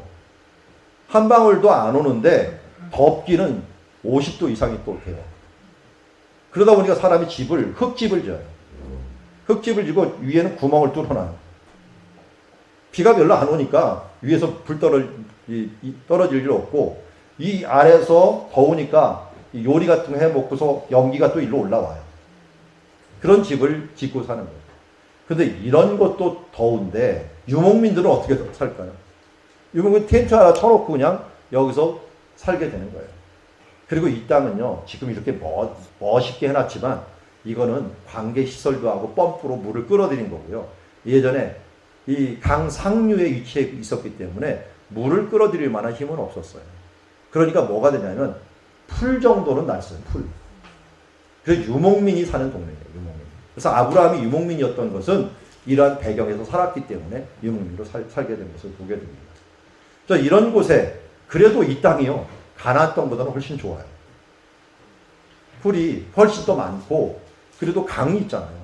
강이 있으니까 물 먹일 때도 훨씬 더 좋아요. 그런데 하나님께서 여기를 떠나갖고 이제는 어디로 그래? 가나안 땅으로 가라는 거예요. 가나안은 특징이 뭐냐면 요 가운데를 딱 잡아갖고 이쪽 바닷가에 있는 것들은 그래도 비가 이렇게 오니까 이쪽은 숲을 이루어요. 푸르른 숲이에요. 색깔이 푸르죠. 그런데 이 비바람이 넘어가 버리면 여기는 비가 흩뿌려요. 그리고 풀은 조금 나는데 여름이면 비가 하나도 안 오기 때문에 또 이건 다 말라버려요. 그러면 동쪽에서는 바람이 안 불어오느냐? 동쪽은 아라비아 사막이에요. 동쪽에서 오는 바람은 다 말려버립니다. 그래서 반대머리예요. 이스라엘은. 동쪽은 대머리, 서쪽은 무성한 숲. 이런 게 바로 이스라엘 땅이에요. 유목민은 어디에 사느냐? 이 가장자리에 서서 살아가고 유목민들은 동쪽은 목축을 하고 서쪽은 여기서는 농업을 하는 거예요. 베들레헴이 한 예예요. 자, 베들레헴 한번 볼까요? 여기가 베들레헴이 있어요. 베들레헴 출신의 사람이 성경에 크게 2번 나오는데 첫 번째는 보아스예요. 보아스는 뭐 하고 있었죠? 보리 농사하고 있었어요. 보리 농사. 그런데 우리가 잘 아는 다윗은 뭐 하고 있었어요? 목축하고 있었어요. 그런데 여기는 두 가지가 다 가능한 땅. 숲속에서는 목축 못 하잖아요. 어디 갔을까요? 다 동쪽에 가서 했은 거예요. 그럼 이 농업은 이쪽 서쪽으로 가서 하게 됩니다. 이게 요 옆에 베들레헴 바로 옆에 고향을 준 사람, 바로 아모스 선지자예요. 아모스는 드고아 사람이라고 불러요. 자기가 1장에서는 나는 목자다라고 얘기했다가 6장에서는 나는 목자이지만 뽕나무 재배자다라는 표현을 써요. 왜냐하면 서쪽 면에 있어서는 뽕나무를 재배할 수 있는데 동쪽으로 가면 목축을 할 수가 있는 거예요. 이 두 가지를 왔다 갔다 할 수 있는 땅이 바로 이 가나안 땅의 특징이에요. 그렇지만 많이는 못해요. 너무 조금만, 아주 조금 할 수 있는 땅이에요. 그래서 여기서는 민족이 만들어질 수가 없어요. 민족은 다른 데서 만들어져요. 그래서 하나님이 일부러 이스라엘을 애굽으로 데려가는 거예요. 70명 내려갔는데 거기 400년 만에 200만 넘는 사람들이 뻥튀기 돼갖고 오는 거예요. 가나안 땅에서 도저히 그렇게 못하는 거예요. 그런 음식도 없고 그렇게 키울 여력도 없는 땅이에요. 그런데 이런 땅에 꼭 아브라함을 보내야 됐는가? 그 이유는 조금 이따 우리 보도록 하겠습니다. 아브라함이 일단 들어옵니다. 들어와요. 맨 처음 제단 쌓은 것이 세겜이기 때문에 아마 이쪽으로 들어왔을 것이라고 봅니다. 이걸 또 왜 그러냐면 나중에 야곱이 들어올 때 이 야복강이 있는데 야복강 쪽으로 들어오거든요. 그러면 그의 할아버지가 이용했던 길에 왔겠죠. 그래서 아마 이렇게 들어왔을 것이다. 추정을 합니다. 세겜의 첫 번째 들어오고요. 두 번째로 움직인 것이 베델과 아이 사이. 베델과 아이 사이. 그 다음에 부엘세바 쪽으로 내려갑니다. 남쪽으로 내려갔다가 여기서 기근이 일어나니까 어디로 내려가냐? 애굽으로 내려갑니다. 애굽에서 어려움을 당했지만 하나님 축복을 주셔서 다시 올라옵니다. 올라온 다음에 어디로 올라가느냐? 베델 쪽으로 올라가요. 근데 이때 같이 내려갔다가 같이 올라온 사람이 있죠? 누구예요? 그의 조카 롯입니다. 롯이 여기에서 결국은 같이 있을 수 없어갖고 헤어져서 어디로 소돔과 고모라가 있는 지역으로 가게 됩니다. 왜 이런 일이 일어났을까 하는 부분들을 우리 함께 보았으면 좋겠어요. 먼저 아브라함이 맨 처음 가나안 땅에 도착한 장소가 세겜입니다. 세겜은 남쪽은 그리심산, 북쪽은 에발산이 있습니다. 그 사이가 세겜입니다. 세겜 성이 있는데 세겜 성에 있지 않고 그 주변 유목민이니까 성으로 들어갈 필요는 없고 그 주변에 모래 상수리 나무 밑에 있었는데 상수리 나무가 하나 있었던 모양입니다. 여러분 그 견과류 중에 피스타치오 있죠? 피스타치오. 이 똑같은 학명을 가진 것이 상수리 나무. 피스타치오를 보시면 성경의 상수리 나무구나 이렇게 생각하시면 돼요. 근데 우리나라 도토리 나무도 있죠? 도토리 나무도 상수리 나무라고 번역합니다. 그래서 어떨 때는 도토리 나무 보고 얘기를 하고 어떨 때는 피스타치오 갖고 얘기를 하기도 합니다. 그런데 여기 아브라함이 있었던 나무는 원어를 잘 보면 피스타치오 나무입니다. 그런 나무 밑에서 지금 이 아브라함이 뭘 받았냐면 내가 이 땅을 내 자손에게 주리라. 아브라함이 이때 정말 감격했을 거예요. 가나안 땅으로 가라고 했는데 왜 가라고 했는지 또 복이 된다고 했는데 무슨 일이 벌어졌는지 유목민으로 오기는 왔는데 어디서 멈추라고 했는지 그런 말을 안 들었어요. 그런데 세기만데 하나님 거기서 나타나신 거예요. 드디어 나타나신 가나안 땅에서 최초로 나타났는데 그것도 이 땅을 내 자손에 줄 것이라는 약속을 주신 거예요. 조금 서운하긴 해요. 그런데 왜냐하면 다른 사람은 너와 내 자손인데 여기는 너는 빼. 너는 못 받아. 너는 못 받고 내 자손만 받을 거야. 이렇게 얘기는 하셔요. 그런데 하나님 앞에 너무 고마워 갖고요. 거기서 뭘 하셔요? 제단을 쌓아요. 제단을 쌓고 제단을 쌓는다는 우리가 가볍게 생각하면 안 됩니다. 제단을 쌓을 때는 일주일가량이 걸려요. 돌 하나를 쌓고 제단을 쌓는다는 건 야훼 예배당을 하나 짓는 거예요. 예배당. 그러니까 아브라함이 참으로 하나님 마음에 맞았던 것은 하나님이 말씀을 먼저 했는데 그 감사의 표현을 제단으로 해버려요. 하나님께 이 제단은 뭐예요? 감사의 제단이겠죠. 그냥 감사가 아니에요. 예배당을 지으면서 감사의 제단이에요. 여러분 하나님이 나한테 무슨 약속을 줬는데 여러분 교회 하나 짓는 사람 봤어요? 아브라함은 그렇게 했다니까요. 그리고서 여기 보면 모래 상수리 나무라는 이름이 나오는데요. 이 모래라는 말이 사실은 계시라고 하는 뜻을 갖고 있어요. 우리 선생님이라는 뜻도 있고요. 계시라는 뜻도 있는데 여기는 계시가 강합니다. 계시의 상수리 나무. 그래서 이 많은 학자들은 이 이름은 아브라함이 계시를 받고 나서 지은 이름이다. 라고 생각을 해요. 하나님이 계시해 주신 상수리 나무다. 그래서 그런지 나중에 야곱이 돌아와 갖고요, 이 땅을 또 사요. 사갖고 여기다 제단을 쌓으면서 아브라함이 쌓았던 곳에 엘 엘로에 이스라엘이라면서 하나님 이스라엘의 하나님이십니다 하면서 제단을 쌓는 것들이 아마 이 땅이라고 봅니다. 그리고 나중에 예수님께서 이곳을 찾아오셔요. 여기가 수가성. 수가성 있는데 오셔갖고 예수님께서 뭘 말씀합니까? 주제가 하나님은 영이시니 예배하는 자가 영과 진리로 예배할지니라. 이거 수가성 영이라고 예배하는 중에 중요 주제로 나옵니다. 예수님 괜히 여기 오신 게 아니라 바로 예배가 무엇인가를 아브라함이 시작을 했고 야곱이 있고 나중에는 이곳에 그리심산과 에발산 이 아래 이제 모세를 통해서 여호수아까지 보내요. 이스라엘 백성들이 최초로 예배했던 장소가 바로 여기예요. 가나안 땅에 들어와서 모두 이곳에 와서 축복과 저주를 선포하며 예배하게 만들고 그 다음에 다시 예수님이 오셔갖고 예배가 이런 거다 하는 부분들을 성취해 주시는 것을 보게 됩니다. 그런 면에서 세겜은 굉장히 중요한 도시입니다. 여기 이상한 우상 하나가 있는데요. 이게 저주 문서라고 하는 거예요. 이집트 사람들이 전쟁 나가기 전에 자기가 무찌를 적들을 적어놓고 그것을 신전 앞에서 꽝 깨트려버립니다. 깨트려버린 이 그림이었는데 여기에 다 글씨가 써있는 글씨가 그 글씨 중에 가나안의 중심 도시가 세겜이었어요.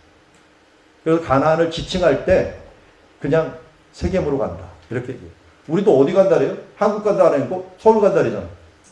여기서도 이집트도 우리는 세겜으로 간다 이렇게 얘기해요. 그래서 여러분 성경을 자세히 읽으신 분들은 좀 이상한 거를 사도행전 4장에서 7장에서 볼 거예요. 그래서 스데반이 설교를 하는 중에 아브라함이 세겜 하몰의 아들 세겜의 땅에 묻혔고 이렇게 얘기를 해요. 아니 어떻게 아브라함이 세겜에 묻혔어요? 아브라함은 저 막벨라굴에 묻혔죠. 그런데 왜 아브라함 야곱이 그곳에 가서 세겜에 가서 묻혔다는 말을 할까요? 이것은 세겜이 가나안을 대표하는 단어예요. 그만큼 세겜이 여러분들 지도에 보아도 어떻게 해요? 단부터 브엘세바를 한번 찝어보세요. 단부터 브엘세바를 찝으면 200 아래 보면 22가 나와요.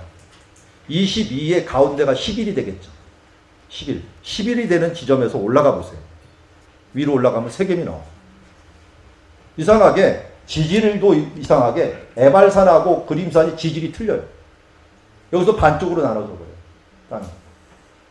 그것처럼 하나님 신기하게 여기서 이 저주와 축복을 선포하고 예수님이 오셨는데 여기가 이스라엘의 중간 지점이에요.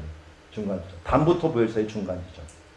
그곳에서 어떻게 보면 예배에 대한 부분들, 중심에서 예배에 대한 부분들을 말씀하신 거다라고 할 수가 있습니다. 그리고 나서 또 베델과 아이 사이로 가게 됩니다.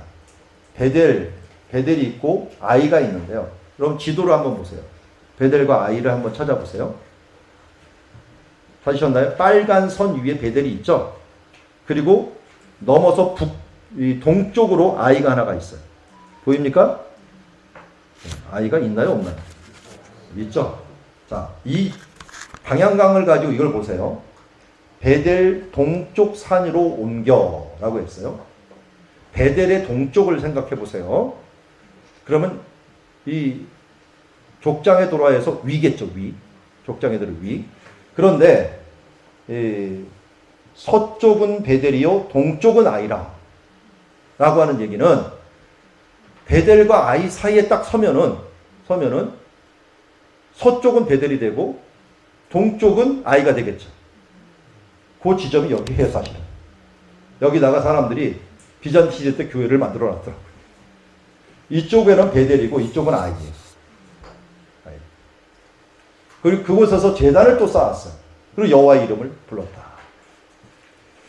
자, 아브라함이 왜 이렇게 하나님이 기뻐하는 사람이 됐느냐 봤더니 가는 곳곳마다 하나님을 예배해요.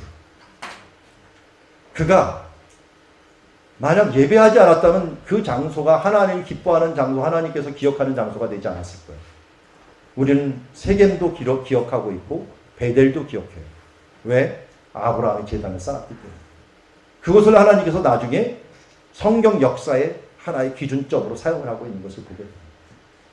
우리가 예배하는 장소는 결코 하나님 앞에서 소홀한 자리가 아니라 하나님을 함께 입하는 자는 은혜의 자리라는 것입니다.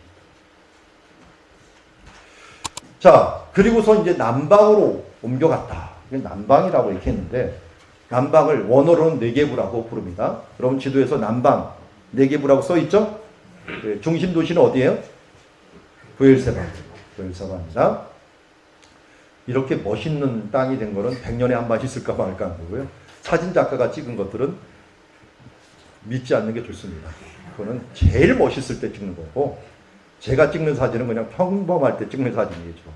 그런데 워낙 멋있었고 사진 작가를 해놨는데, 이 나무가 무슨 나무인지 아시죠? 시띠 나무예요. 시띠. 성경에 조각목이라고도 얘기하는데요. 조각목으로 뭘 만들었어요? 성막 만들어요. 성막. 언약궤도 만들고 성막으로 만들었어요. 이런 나무 하나로 성막을 만들려면 이 나무가 어마어마하게 필요하겠죠. 근데 왜 이 나무로 만들었을까요? 아주 간단한 질문인데, 그림에 보면 질문이 간단하죠? 이 나무밖에 없기 때문에. 광야에서는 쓸만한 나무가 이 나무밖에 없어요. 시띠 나무밖에 없어요. 이게 뿌리를 거의 100m까지 내린다고 합니다. 살기 위해서. 그러니까 뿌리는 절대로 캐낼 수가 없어요. 너무 힘들어서. 그래서 이게 잘라갖고 쓰는데, 이걸 조각조각 내갖고 그냥 얼기설기 만들어갖고 언약궤 만들고 성막 널판지 만들고 이거 만들려고 엄청나게 고생했을 거예요. 사람들이 많으니까 이게 가능했지, 금으로 덧입힌다고 하더라도 안에는 나무가 들어가야 되는 거거든요. 자, 이런 곳에 갔던 이유는 바로 여기가 유목민들이 살기에 좋은 땅이기 때문에 그래요. 그러니까 아브라함이 유목민이기 때문에 남방에 가서 살기 딱 좋았던 것입니다. 그런데 이 장소는 강이 없어요. 하란처럼 강이 있으면 좀 풀이 안 나더라도 물가에 가고 물가 주변에 있는 풀이라도 먹이겠는데, 가나안 땅의 이 남방 쪽에는 강이 없다 보니까 비가 안 오면 먹일 게 없는 거예요. 그게 2년 이상 가면은 절대로 양들을 먹일 게 없어져요. 풀 있는 곳을 아무리 찾아다니지 풀이 다 끝나버리면 아주 큰일 납니다. 그러니까 3년 정도가 되면은 빨리 움직여줘야 돼요. 그래서 기근이 들었으므로 애굽으로 내려갑니다. 애굽에는 강이 있잖아요. 밀림에서 내려오는 강이 있거든요. 그러니까 이곳에는 양이 일단은 죽지가 않아요. 물이라도 있으니까. 그래서 그쪽으로 할 수 없이 내려가게 된 거예요. 어떻게 보면 상황이 우리를 밀어버릴 때도 있지만, 이것이 결국 하나님께서 우리를 몰아가시는 방향이 될 때도 있다 하는 것을 알 수가 있습니다. 풍요로운 땅 애굽에 갔는데 거기서 어려움을 많이 당했죠. 일단 아브라함이 쫄았던 것 같아요. 왜 쫄았느냐? 이것 때문에. 피라미드가 지어진 지 한 200년밖에 안 됐거든요.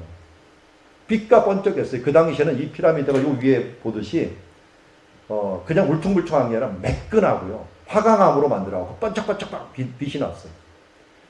그런데 유목민으로 살던 이 아브라함이 애굽에 갔는데 휘황찬란한 이 애굽의 문명을 보면서 갑자기 위축이 된 것 같아요. 위축됐다는 증거가 뭐 있어요? 갑자기 스스로 겁을 먹어요. 왜냐하면 그 사람들이 자기 아내가 좀 예뻤던 모양이에요. 거의 90 가까이 된 사람이 뭐가 예뻤는지 모르겠는데 하여튼 예쁘다고 자기가 생각을 했어요. 그래갖고 그 당시 유목민들은 떠나와 있으니까 자기를 보호해 줄 사람이 없다 보니까 아내가 예쁘면 그 사람 남편을 죽이고서 그걸 빼앗는 거예요. 그걸 자기가 죽지 않기 위해서 아내를 누이라고 속여버린 거죠. 그러면서 누이가 자기 아내가 애굽 그 궁궐에도 끌려간 거예요. 근데 하나님이 이걸 보호해 주지 않았으면 아브라함은 절대로 살아남을 수도 없고 치욕스럽게 끝났겠죠. 이걸 보면은 사라가 아브라함을 존경을 했다는 게 참 대단합니다. 그를 증인으로 여겼다는 건데, 아니 증인으로 여긴 사람이 자기 팔아먹어. 그런데도 어쨌든 하나님 보호하심으로 말미암아 여기 보니까 그와 그의 아내가 모든 소유와 롯과 함께 이제는 남방이라고 안 하고 네게브라고 이제 제대로 번역을 했어요. 네게브로 올라왔는데 가축과 은금이 풍부하게 올라왔다. 여기가. 자, 여기를 주목을 해서 가축이라는 말을 주목을 해보세요. 이 가축이라는 것들을 데리고 왔는데 이 아까 우리 지도를 보았듯이 베델로 왔어요. 베델로 왔는데 가축을 키우기 위해서는 가장 기본적인 게 두 가지가 필요해요. 먼저는 물, 두 번째는 풀이에요. 베델에 있는 우물이에요. 저 우물을 가갖고 현지인한테 부탁을 해서 이 우물 뚜껑을 한번 열어달라고 했어요.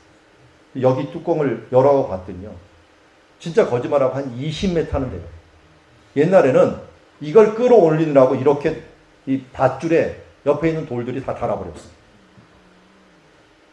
지금은 펌프로 이렇게 하는 바람에 20m에서도 끌어내지, 예전에는 이거 끌어내려면 한 번 풀려면은 20m에서 올라오면 몇십 분이 걸려갖고 또 올리고. 이걸 갖다 양을 먹인다는 것들은 양이 어느 정도일 때 가능하지만 양이 어느 숫자를 넘으면은 물 갖고 싸움이 일어나는 거예요. 자, 여기 베델 아까 얘기했던 곳인데요. 여기 풀 보세요. 여러분, 가나안 땅에 풀은 요 정도밖에 안 자라요. 무성하게 뭐 풍성하게 자라는 거 이거 없어요. 겨울에 비가 아무리 와도 요 정도밖에 없어요. 그런데 요 정도 갖고 소규모를 키우면 건강하게 키워요. 워낙 건조한 땅이고 병이 잘 안 들어요. 그런데 숫자가 많아지면 먹일 게 없어지는 거예요. 그러니 목자들이 싸움이 일어나죠. 아브라함의 목자하고 롯의 목자가 서로 다투는 게 당연한 겁니다. 먹고 마시는 거에 대한 문제인데 어떻게 안 싸우겠어요. 그랬더니 아브라함이 모든 것을 양보하면서 내가 원하는 대로 가라. 네가 동쪽으로 오면 동쪽으로 가고 내가 서쪽으로 오면 서쪽으로 가. 내가 반대 방향으로 움직이겠다. 했는데 그가 뭘 원했어요? 소돔과 고모라 지역을 원했어요. 왜냐하면 거기에 요단 지역을 바라본 즉 물이 넉넉하다 그랬죠. 그리고 여기 보니까 그 멸망하기 전이었기 때문에 여호와의 동산과 같이 애굽 땅과 같이 풀도 많고 물이 많은 풍요로운 땅이었다. 자, 여러분 지도 여기 보시면 요 아래가 소돔과 고모라 지역이에요. 염곡이라고 돼 있죠. 여기가 소돔과 고모라 있었던 곳이에요. 예전에는 이 소금이 이곳을 덮기 전에는요. 여기에 있는 세례강이 물이 내려와요. 내려가고 이 밑에를 적셔요. 적셔갖고 지금도 이 밑에는 풍요로워요. 지금도. 그래서 많은 이 작물들이 여기서 만들어져 갖고 계속 차가 올라오더라고요. 예전에는 이쪽이 더 풍요로운 땅이었던 거예요. 그래서 소돔과 고모라 쪽으로 결국은 롯이 움직이게 됩니다. 그동안 같이 있었던 가족, 아들과 같은 조카가 없어지니 그런 허전했겠죠. 그런데 하나님께서는 바로 이때 내 자손을 이렇게 될 것이다.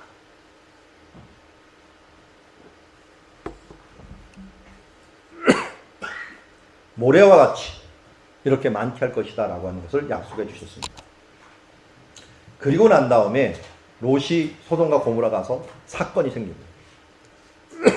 지금 일어날 이 사건이 유목민들이 가지는 두 개의 법을 잘 보여주고 있습니다. 이거는 여기 있는 유목민은 아니고요. 가나안 땅에 사는 유목민 법이에요. 지금도 이 법 가지고 있어요. 유목민들은 학교 보낼까요? 안 보낼까요? 당연히 안 보내죠. 뭐 벌판에 사는데 무슨 학교를 보내겠어요. 다윗은 학교 갔을까요? 안 갔을까요? 글자는 어떻게 배웠는지 모르겠어요. 다윗은. 그런데 다윗처럼 지혜로운 사람이 없었어요. 이스라엘의 기초를 다 놔버렸어요. 유목민들이 이상하게요. 신앙의 전수가 오래가요. 제가 명문가를 한번 연구해봤어요. 성경을 뒤지고 뒤지다가 4대까지 신앙이 잘 유지된 가문이 어떨까요? 찾아낸 거는 딱 두 개예요. 아브라함, 이삭, 야곱, 요셉. 그리고 이름은 안 나오지만 레갑 자손들. 요나답이라고 하는 사람부터 시작을 했는데 그 요나답이 겐족속이었는데 야일이라는 여인의 후손이에요. 야일부터 시작해갖고 요나답 그리고 나중에 예레미야서에 나오는 레갑 자손들. 이 사람들은 유목민들인데 철저하게 여호와의 신앙을 지켜나갔어요. 결국은 신앙을 잘 지키기 위해서는 유목민의 법에 우리가 초점을 맞춰야겠구나. 근데 그들의 법은 딱 두 가지밖에 없었어요. 지금도 제가 히브리어를 배우다가 보니까 히브리 단계에서 유목민 소개를 하는데 유목민들에게는 두 개의 법이 있습니다 라고 했는데 그 사람들은 1. 피해 보복 2. 선임 대접 이것만 가지고 그들이 삽니다 라고 해요. 피해 보복은 좀 희한했어요. 근데 잘 알고 봤더니 기업물음이에요. 그게. 히브리어는 고엘이라고 부르는데요.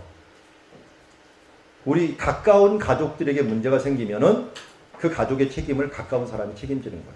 보아스처럼. 그런데 그 사람을 회복시키는 것들이 의미에서는 기업물음이고요. 그를 해친 사람들에 대해서는 대가를 지불하게 만들어줘요. 이거는 피해 보복이에요. 그게 이제 아브라함 이야기예요. 아브라함 이야기가 바로 롯을 잡아간 사람들을 향하여 달려가 그는 구해내고 그를 괴롭힌 사람들에게서는 징계를 해주는 거예요. 이게 한 단어이지만 반대로 사용이 돼요. 긍정적일 때는 우리 편에 쓰일 때는 기업물음. 이 사람들을 괴롭힌 사람들을 보복해 줄 때는 피해 보복이 됩니다. 그리고 유목민이기 때문에 언제 어디서든지 나그네가 될 수 있어요. 그래서 지금도 그래요. 여러분 갈 데 없으면 요르단이나 이스라엘은 유목민한테 가세요. 그러면 7일 동안 말 한마디도 안 물어보고 무조건 먹을 거 대접해주고 잠자리 제공해줘요. 이걸 이용해가고 어떤 여행사에서는 그냥 유목민한테 뿌려놓는 사람도 있어요. 그리고 7일 후에 다시 데리고. 우리 아는 목사님 그랬대요. 유목민 소개해줘 달라고 했더니 그냥 보내버렸더라고요. 그리고 7일 후에 올게 하고서 그냥 왔다고 합니다. 그만큼 손님 대접에 대한 정신이 강합니다. 자, 그걸 볼까요? 고엘 먼저 볼게요. 기업물은 보복인데 성경의 첫 번째 전쟁이에요. 창세기 14장은. 첫 번째 전쟁인데 정말 큰 전쟁이에요. 첫 번째도 굉장히 큰 전쟁이에요. 왜냐하면 신할 왕하고 엘라사 왕하고 엘람왕, 특별히 엘람왕 그돌라오멜이 일제에 쳐들어왔다는데 그 사람은 여기 엘람이 이쪽이에요. 지금 이란 지역이에요. 이란. 이곳에 있는 지역 신할왕 이런 사람들이 묶어갖고 여기 있는 사람들이 묶어갖고 어디로 왔느냐? 가나안 땅으로 쳐들어온 거예요. 그것도 소돔 왕한테 쳐들어온 거예요. 소돔 왕은 이 큰 나라들에 비하면 정말 조그만 도시 하나예요. 그런데 왜 여기까지 쳐들어왔을까? 이 왕복이 4,000km나 되는데. 그런데 여기 가보면 왜 거기가 전쟁을 했는지 알아요. 우리는 소돔과 고모라가 아까 여기 뭐라고 써 있었어요? 염곡이라고 써 있었죠. 염해라고 써 있었죠. 무슨 염자예요? 소금염. 소돔과 고모라의 주변이 다 소금산입니다. 이 당시에는 바다에서 소금을 채취하는 기술이 없었어요. 그러다 보니까 소금산인 데서 캐와갖고 사람들이 소금을 했는데 한마디로 이것은 소금 전쟁입니다. 여기 이렇게까지 소금에 대한 부분들은 예민한 문제이기 때문에 함부로 독점하거나 이거 갖고 장사해버리면 안 되는 거예요. 큰 나라의 심기를 건드리면 안 되는 거죠. 그런데 이 큰 나라의 심기를 건드린 거예요. 이 소돔과 고모라 왕. 결국은 이것 때문에 대규모 전쟁이 일어나게 되는 거죠. 가나안 땅 근처에서는 주변 나라들을 치면서 왔다라고 하는 것이 바로 아스드로, 가르나임, 함, 사회, 기라다임 하면서 이렇게 치면서 정복해 옵니다. 그런데 이상한 이야기는 여기까지는 이해가 돼요. 여기까지는 왔는데 여기 소돔과 고모라가 여기인데 여기를 지나쳐버려요. 지나쳐버리고 세일산 쪽으로 더 내려갑니다. 그리고 엘바란이라고 하는 곳이 있는데요. 엘바란은 홍해예요. 여기서 이만큼을 한 번 더 간 거라고 생각합니다. 그게 홍해예요. 홍해. 엘바란까지 가요. 그리고 가데스반에 여기까지 삥 돌아와갖고 또 옵니다. 그리고 나서 이곳 다말이라는 것을 거쳐갖고 소돔과 고모라갖고 여기를 쳐버려요. 왜 이렇게 전쟁하죠? 근데 이런 전쟁이 한니발 전쟁입니다. 한니발이 전쟁할 때 로마를 가면은 로마를 바로 칠 수 있는데요. 로마를 못 쳤어요. 왜 그럴까요? 로마를 포위하고 있다가 뒤통수 맞게 돼요. 그와 연합한 사람들을 다 쳐야 돼요, 일단은. 그렇지 않으면 뒤통수를 맞으니까, 그리고 나서 소돔과 고모를 공격을 해야 돼요. 그래서 삥삥 돈 거예요. 이게 성경의 첫 번째 전략이지만요, 이 전략이 수천 년 동안 사용되는 전략이거든요. 육군 사관학교 작전 교본에도 이렇게 나올 정도로 그만큼 소돔과 고모라 전쟁은 대단한 전쟁입니다. 결국 소금 갖고 장난 놀았던 소돔과 고모라 사람 다 잡혀갔죠. 다 잡혀서 어디로 갔습니까? 여기 있는 단 지역으로 잡혀갔다. 단. 왜 단위로 갔냐? 이 단 쪽으로 가갖고 이제 메소포타미아로 잡혀가는 거예요. 잡혀가고 있는 중에 여기서 누가 소식을 들었느냐? 여기 있었던 이 마므레라고 하는 곳에서 아브라함이 소식을 들은 거예요. 아브라함이 소식을 듣자 그돌라오메를 추격하기 시작합니다. 추격할 때 한번 생각해 보세요. 자, 이렇게 해갖고 지금 여기를 추격한다고 단까지 간다고 하는데 몇 명이 추격을 합니까? 성경에 보면은 이 추격한 사람이 318명 플러스 알파예요. 14장 한번 보세요. 14장에 13절 보십시오. 도망한 자가 와서 히브리 사람 아브라함에게 일렀더니 아브라함이 그곳에서 사람들과 함께 동행을 하고 동맹한 사람들이 있었는데 14절에 보니까 이제 데려갑니다. 14절 같이 한번 읽어볼까요? 시작.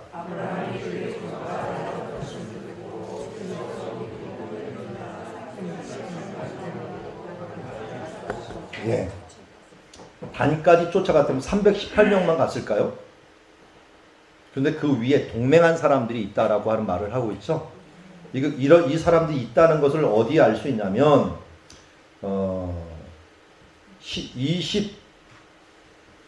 23절 나중에 전쟁이 끝난 다음에 소돔 왕한테 하는 말이에요.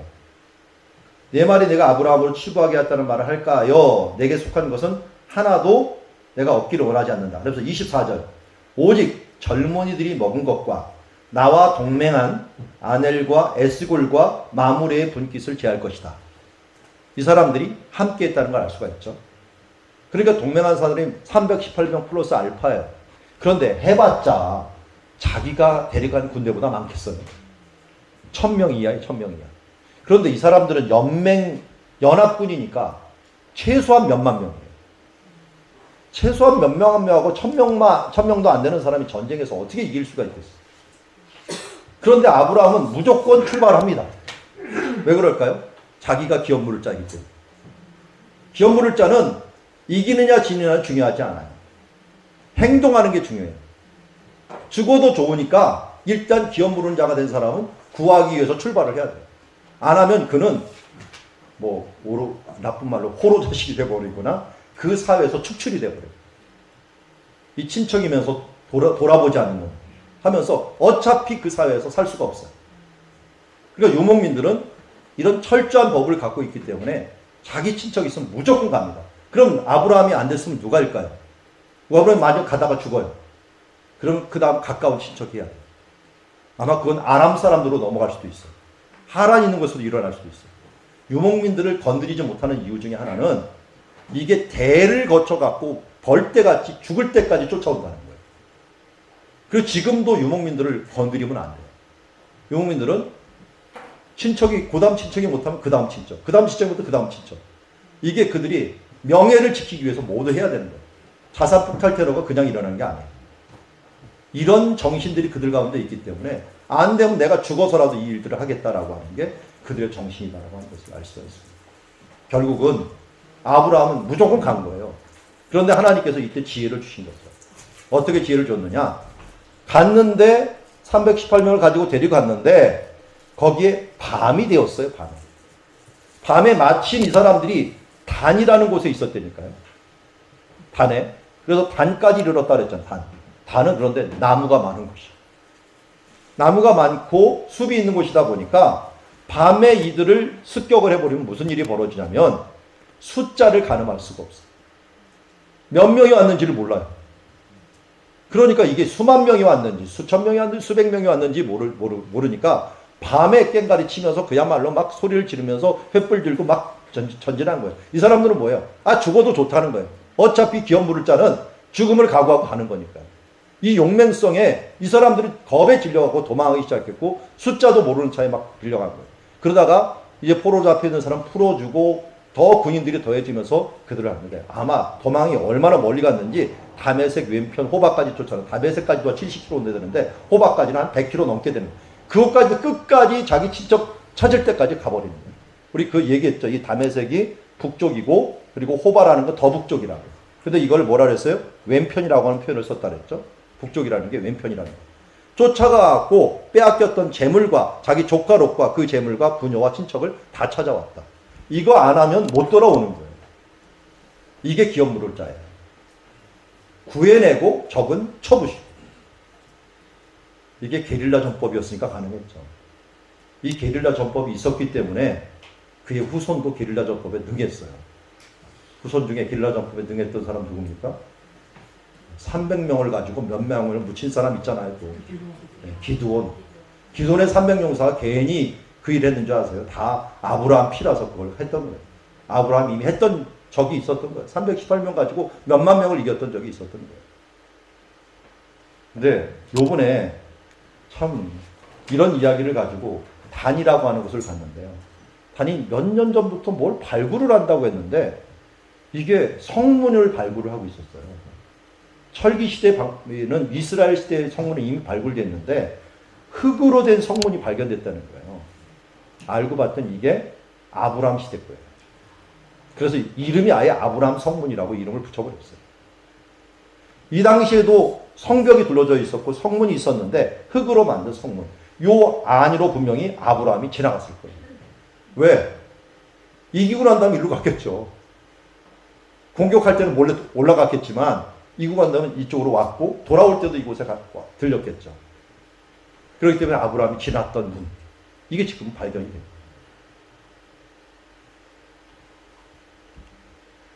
이런 걸 보면 아브라함이 이때부터 더 유명해졌겠죠. 주변 사람들에게. 아브라함은 그야말로 유목민 법을 지키는 신실한 자다. 믿을 만한 자다. 하는 것으로 그를 건드릴 사람이 없게 되었겠죠. 그러다 보니까 이 소문이 어디까지 났느냐? 예루살렘까지 난 거예요.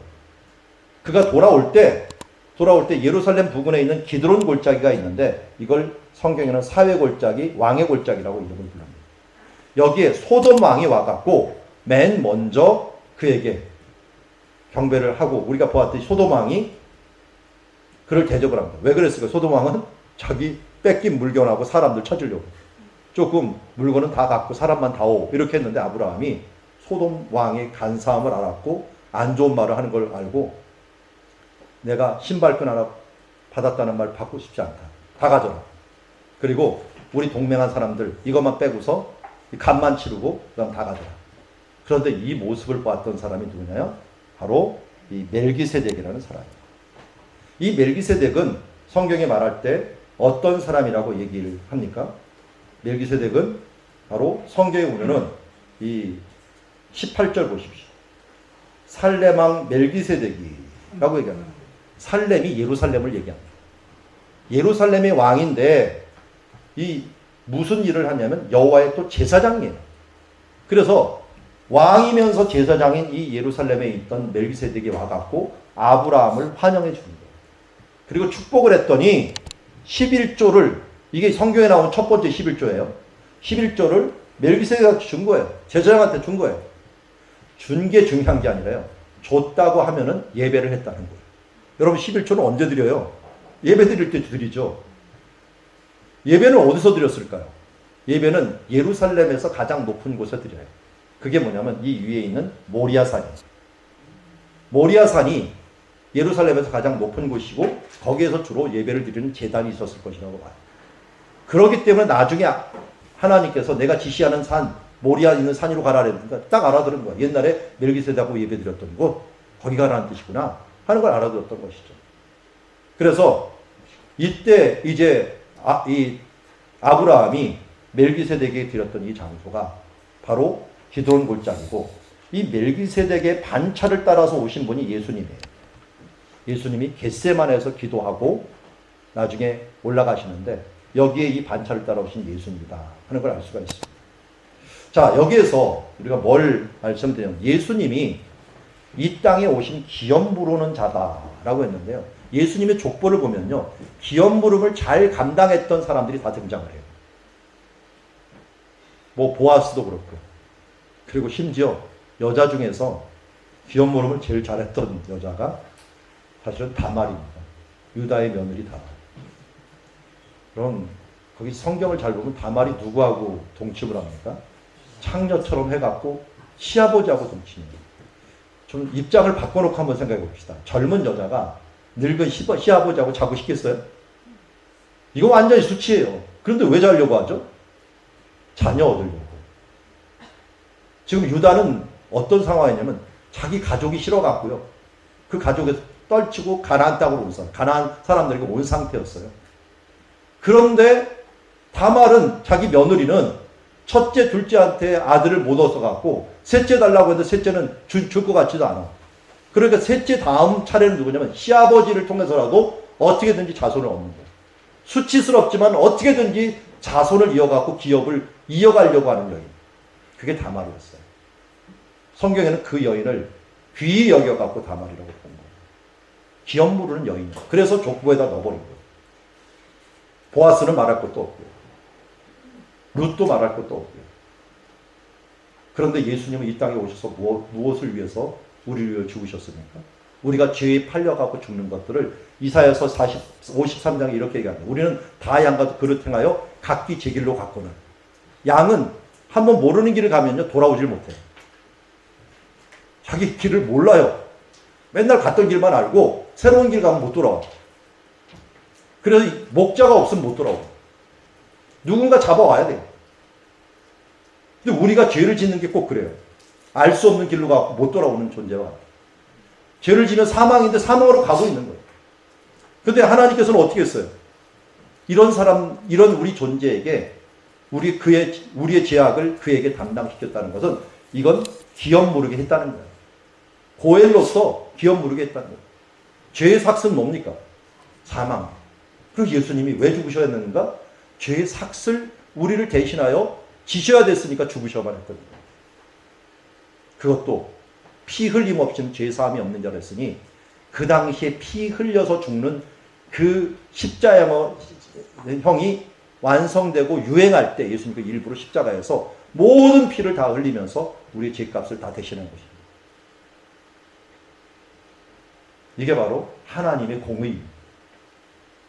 하나님은 자기가 당신이 말하신 죄의 삭은 사망이다 하는 아담에게 내가 죄를 지면 정령 죽으리라 했는데 그것 때문에 선악과의 저주로 인하여 인간이 모두 죽음에 이르게 되었는데 이것을 회복하는 유일한 길은 값을 치르는 것이었는데 그 값은 죄 없는 자기 아들을 통해서만 가능하다는 걸 알고 그를 보내서 이 공의를 완성하게 됩니다. 십자가는 하나님의 공의입니다. 둘째는 손님대접입니다. 손님대접인데 히브리서 13장 1절에 보면은 형제 사랑하기를 계속하라 하면서 사랑을 얘기하고 있는데 그 사랑의 대표적인 게 손님대접이에요. 손님대접하기 잃지 말라. 이로써 부지 중에 천사들을 대접한 이도 있느니라. 그 중에 대표적인 사람이 누구예요? 아브라함이에요. 손님 대접을 했는데 지나가는 사람 무조건 손님인데 나중에 보니까 천사들이었어요. 부지 중에 천사를 대접했다 라고 얘기를 합니다. 이게 유목민들에게 가장 중요한 정신 중에 하나예요. 사랑의 정신이죠. 저도 유목민들을 만나봤는데 유목민들을 만날 때 조심해야 돼요. 일단 그들은 잘못 오해를 하면 피해 보복을 합니다. 그런데 이 사람은 맨 처음에는 절대 유목민들을 그렇게 안 해요.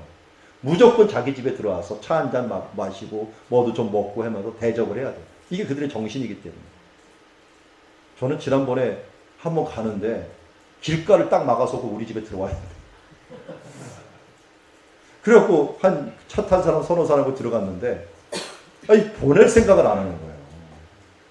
이 기분 나쁘게 가버리면 또 피해 보복을 받을까봐 갈 수도 없고 올 수도 없고 하면서 그래갖고 한 서너 시간을 잡혀 있었던 적이 있어요. 일정이 다 망가져 버렸죠. 그런데 이 사람을 또 만난 거예요. 제가. 이게 2007년이었는데 또 만난 거예요. 이 사람을 자기 집에 오래요. 근데 집이 어디냐고 그랬더니 저 멀어. 그걸로 갔다가 또 일정 다 끝내주게 생겼어. 할 수 있는 유일한 방법은 이 사람 정신을 혼미하게 하는 거예요. 그래서 사진을 찍자 이렇게 하자 하면서 막 돌린 다음에 아 잘 있어라 하면서 그렇게 가버리고 거예요. 기분 안 나쁘게. 대접하려고 하는데 기분 나쁘게 했다가는 이 사람들이 쫓아오거든요. 막. 그만큼 친절과 이 보복이 같이 있어요. 사랑과 공의가 같이 있는 거예요. 유대인들도 사실은 기본적으로 대접을 잘해요. 이게 그들의 정신이기 때문에 그렇습니다. 그런데 예수님이 우리에게 주신 법 중에 최고 마지막으로 세 계명을 주신 게 뭐예요? 서로 사랑하라. 그래서 어떻게? 내가 너희를 사랑한 것 같이. 예수님의 사랑은 무슨 사랑이에요? 십자가의 사랑이죠. 자기 아들을 내어주시기까지 한 사랑. 그렇지만 이 사랑은 또 뭐예요? 하나님의 공의예요. 우리에겐 딜레마가 있어요. 이 사람에게 정말 잘하고 싶은데 이 사람에게 또 공평하게 해요. 정의롭게 해요. 이 사람을 용서하고 싶은데 정의로워야 돼 또. 또 어떤 사람이 용서만 하면은 이렇게 허영적이냐 얘기를 하고 또 너무 공의롭게 해버리면 왜 이렇게 사랑이 없냐 해요. 사람마다 힘들죠. 저도 목회하다 보면 힘든 게 뭐냐면 누가 오면은 그냥 반갑게 맞이해야 되는지 아니면 좀 거리를 두면서 둬야 되는지. 사람마다 너무 틀려요. 어떤 사람 보면은 반갑게 얘기하면 왜 이렇게 귀찮게 해. 알아서 등록할 때인데 좀 가만 놔두지. 근데 좀 거리를 뒀어요. 왜 이렇게 사랑이 없어? 왜 이렇게 친절하지를 못해? 그러면 어디에다 장단 맞추려는 거예요? 제가 뭐 투시 의사도 있어갖고 그 사람들의 성격을 아는 것도 아니고. 너무 애매할 때가 많아요. 그래서 목회를 하다 보면 좀 어정쩡해져요, 제가. 내가 원래 그런 사람은 아닌데 어정쩡해져요. 공의로워야 되는가? 사랑스러워야 되는가? 하나님도 이게 딜레마였는데 그 딜레마를 십자가에서 완성하십니다. 그래서 십자가는 하나님의 사랑입니다. 그러나 이 십자가는 또한 하나님의 공의입니다. 이게 유목민의 정신이에요. 유목민의 정신. 아브라함이 이 14장의 전쟁이 끝난 다음에 굉장히 힘들었던 것 중에 하나가 두려움이었어요. 왜냐하면 전쟁은 끝났는데 그리고 데려왔는데 이 적들이 전열을 정비하고 다시 쳐들어오면 막아낼 방법이 없어요. 나중에 속았다. 300명밖에 없었다. 그러면 다시 전열을 정비하고 오면은 이거 몇만 명 어떻게 막아나겠어. 두려움이 있었어요. 그런데 하나님이 이때 나타나셔서 두려워하지 말라 하고 나는 내 뭐가 된다고요? 방패가 된다. 내 방패라고 하며 말씀하시며 또 무엇을 하면 약속을 주셔요. 그게 뭐냐면 쪼갠 고기 사이로 하나님이 지나가셔요. 아브라함 보고 고기를 쪼개 놓으라 했습니다. 이 고기를 쪼갠다는 건 뭐냐면 예레미야 34장에 보면 곧 송아지 두 조각 사이로 지난 유다 고관들과 예루살렘 고관들과 내시들과 제사장들과 라고 했는데 두 조각 사이를 지난다는 건 언약을 맺는다는 거예요. 그래서 두 사람이 우리가 약속을 진짜 피의 약속을 해야겠다면 딱 잡고서 그 고기 사이를 지나가야 돼요. 내가 이 약속을 지키지 않으면 쪼갠 받을 것이다 하면서 목숨 걸고 서로 언약하는 언약식입니다. 그런데 아브라함하고 그 언약을 하려고 한 거예요. 그런데 아브라함은 지나가지도 않았는데 갑자기 횃불이 혼자서 하나님의 영이시죠. 영이 휙 지나가 버린 거예요. 그럼 이거 무슨 언약이냐? 일방적인 언약. 이걸 다시 말해서 일방적인 언약을 다시 말해서 믿음의 언약. 내가 나만 믿으면 내가 지키지 못했을지라도 내가 지킨 것으로 해주겠다. 이 믿음의 언약을 하나님께서 일방적으로 해주신 거예요. 예수님의 언약은 예수님이 이것은 너희를 위하여 흘리는 내 언약의 피다라고 얘기합니다. 이것도 믿음의 언약. 성찬식을 통하여 내가 너희를 위하여 피를 흘리고 쪼갠 고개 사이로 지날 터이니 너희는 나만 믿고 와라. 믿음의 언약이 되는 거죠. 그래서 이 전쟁이 끝난 다음에도 두려움을 이길 수 있는 것은 하나님과의 이 언약이 결국 이루어짐으로 아브라함이 다시 힘을 얻었습니다. 그리고 나서 소돔과 고모라가 이제 안정을 찾았네 했더니 얘네들이 악을 정말 벌하는데 정말 하나님이 더 이상 못 봐줄 그런 악들로 계속 갑니다. 최고의 악이 뭐였죠? 소돔과 고모라의 악은 동성연애였어요. 동성연애의 특징은 뭐냐면 때를 지어서 움직입니다. 지금도 무지개 표시해놓고서 동성연애자들이 움직이는 걸 보면은 모두 다 떼거지로 움직입니다. 이때도 천사들이 왔는데 떼거지로 와갖고 간섭한다고 그를 달라고 하는 것을 보거든요. 그래서 저는 소돔과 고모라 멸망을 보면서 마지막 멸망은 베드로서에 보면은 불로 멸망한다 그랬어요. 불로 풀어지듯 하리라 라고 했는데 그 멸망의 예가 소돔과 고모라. 물로 멸망하지 않으니 불로 멸망할 텐데 어느 때 멸망할 것인가? 동성연애가 모두 허용이 되고 동성연애들이 판을 치고 있는 그때. 지금 영국이나 다른 데 보면은 그들이 판을 쳐요. 아예 아이들에게 그것을 교육을 시키게 만들어버리고 그렇지 않으면 선진 문화가 없는 것처럼 만들어버리는 그 문화를 만들고 있습니다. 우리나라에서도 차별금지법을 통해 갖고 차라리 역차별을 만들게 만드는 다수가 역차별을 받게 만들어가서 결국은 어린애들부터 이 사상을 동성애로 바꿔버리는 이런 문화들을 만들고 있는 것을 보게 됩니다. 저는 이때가 바로 말세가 가까운 때라고 봅니다. 그때 하나님께서 믿음의 사람들을 네 가족을 끌어왔는데 아브라함이 기도를 해갖고 그나마 10명도 없어갖고 멸망을 해도 되는데 이 사람들을 구원해 줬는데 그나마 이 롯의 아내는 세상에 그 미련을 못 벌어갖고 뒤를 돌아보다가 소금이 되었고 두 자녀 같이 왔는데 이것도 민망하게 어떻게 했어요? 이 동굴에서 자손이 없으니까 이 딸들이 알아서 술 먹인 다음에 아버지와 관계를 갖고 아들을 낳아갖고 누가 됐어요? 모압 민족, 암몬 민족을 만들게 되었어요. 이게 롯의 자손이라고 해야 되나요? 참 추한 자손들이 태어나게 되었고 그래서 하나님의 이런 반열에 못 들어오게 만들었는데 그런데 이 가운데 또 하나님의 은혜가 있었죠. 모압의 후손 룻이라고 하는 여인이 그들의 신앙을 버리고 또 왔을 때는 하나님 받아주신 것을 보게 됩니다. 자, 아브라함이 이제 소돔과 고모라 일이 다 끝나고 나서 그는 브엘세바로 내려왔습니다. 네게부 지역에서 유목민 생활을 하고 있고 그런데 거기서 에셀나무를 심고 여호와의 이름을 불렀다라고 하는데 에셀나무가 이런 나무. 에셀나무, 뭐 우리나라 향나무 비슷한 부분인데요. 이런 나무를 왜 심었냐? 요 밑에 제단 쌓으려고. 제단 쌓고 불을 내서 제사를 드리는데 이게 최소한 2-3시간이 걸려요. 태워야 되니까.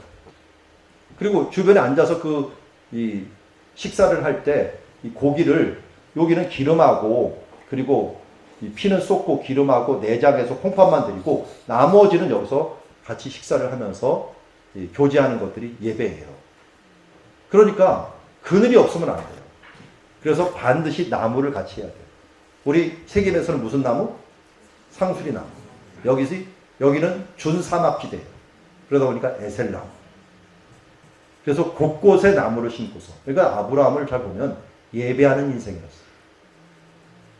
그 예배하는 장소를 하나님께 소중히 여기셔서 복을 주시고 자손 대대로 살게 하는 땅으로 만들어 주셨던 것을 보게 됩니다.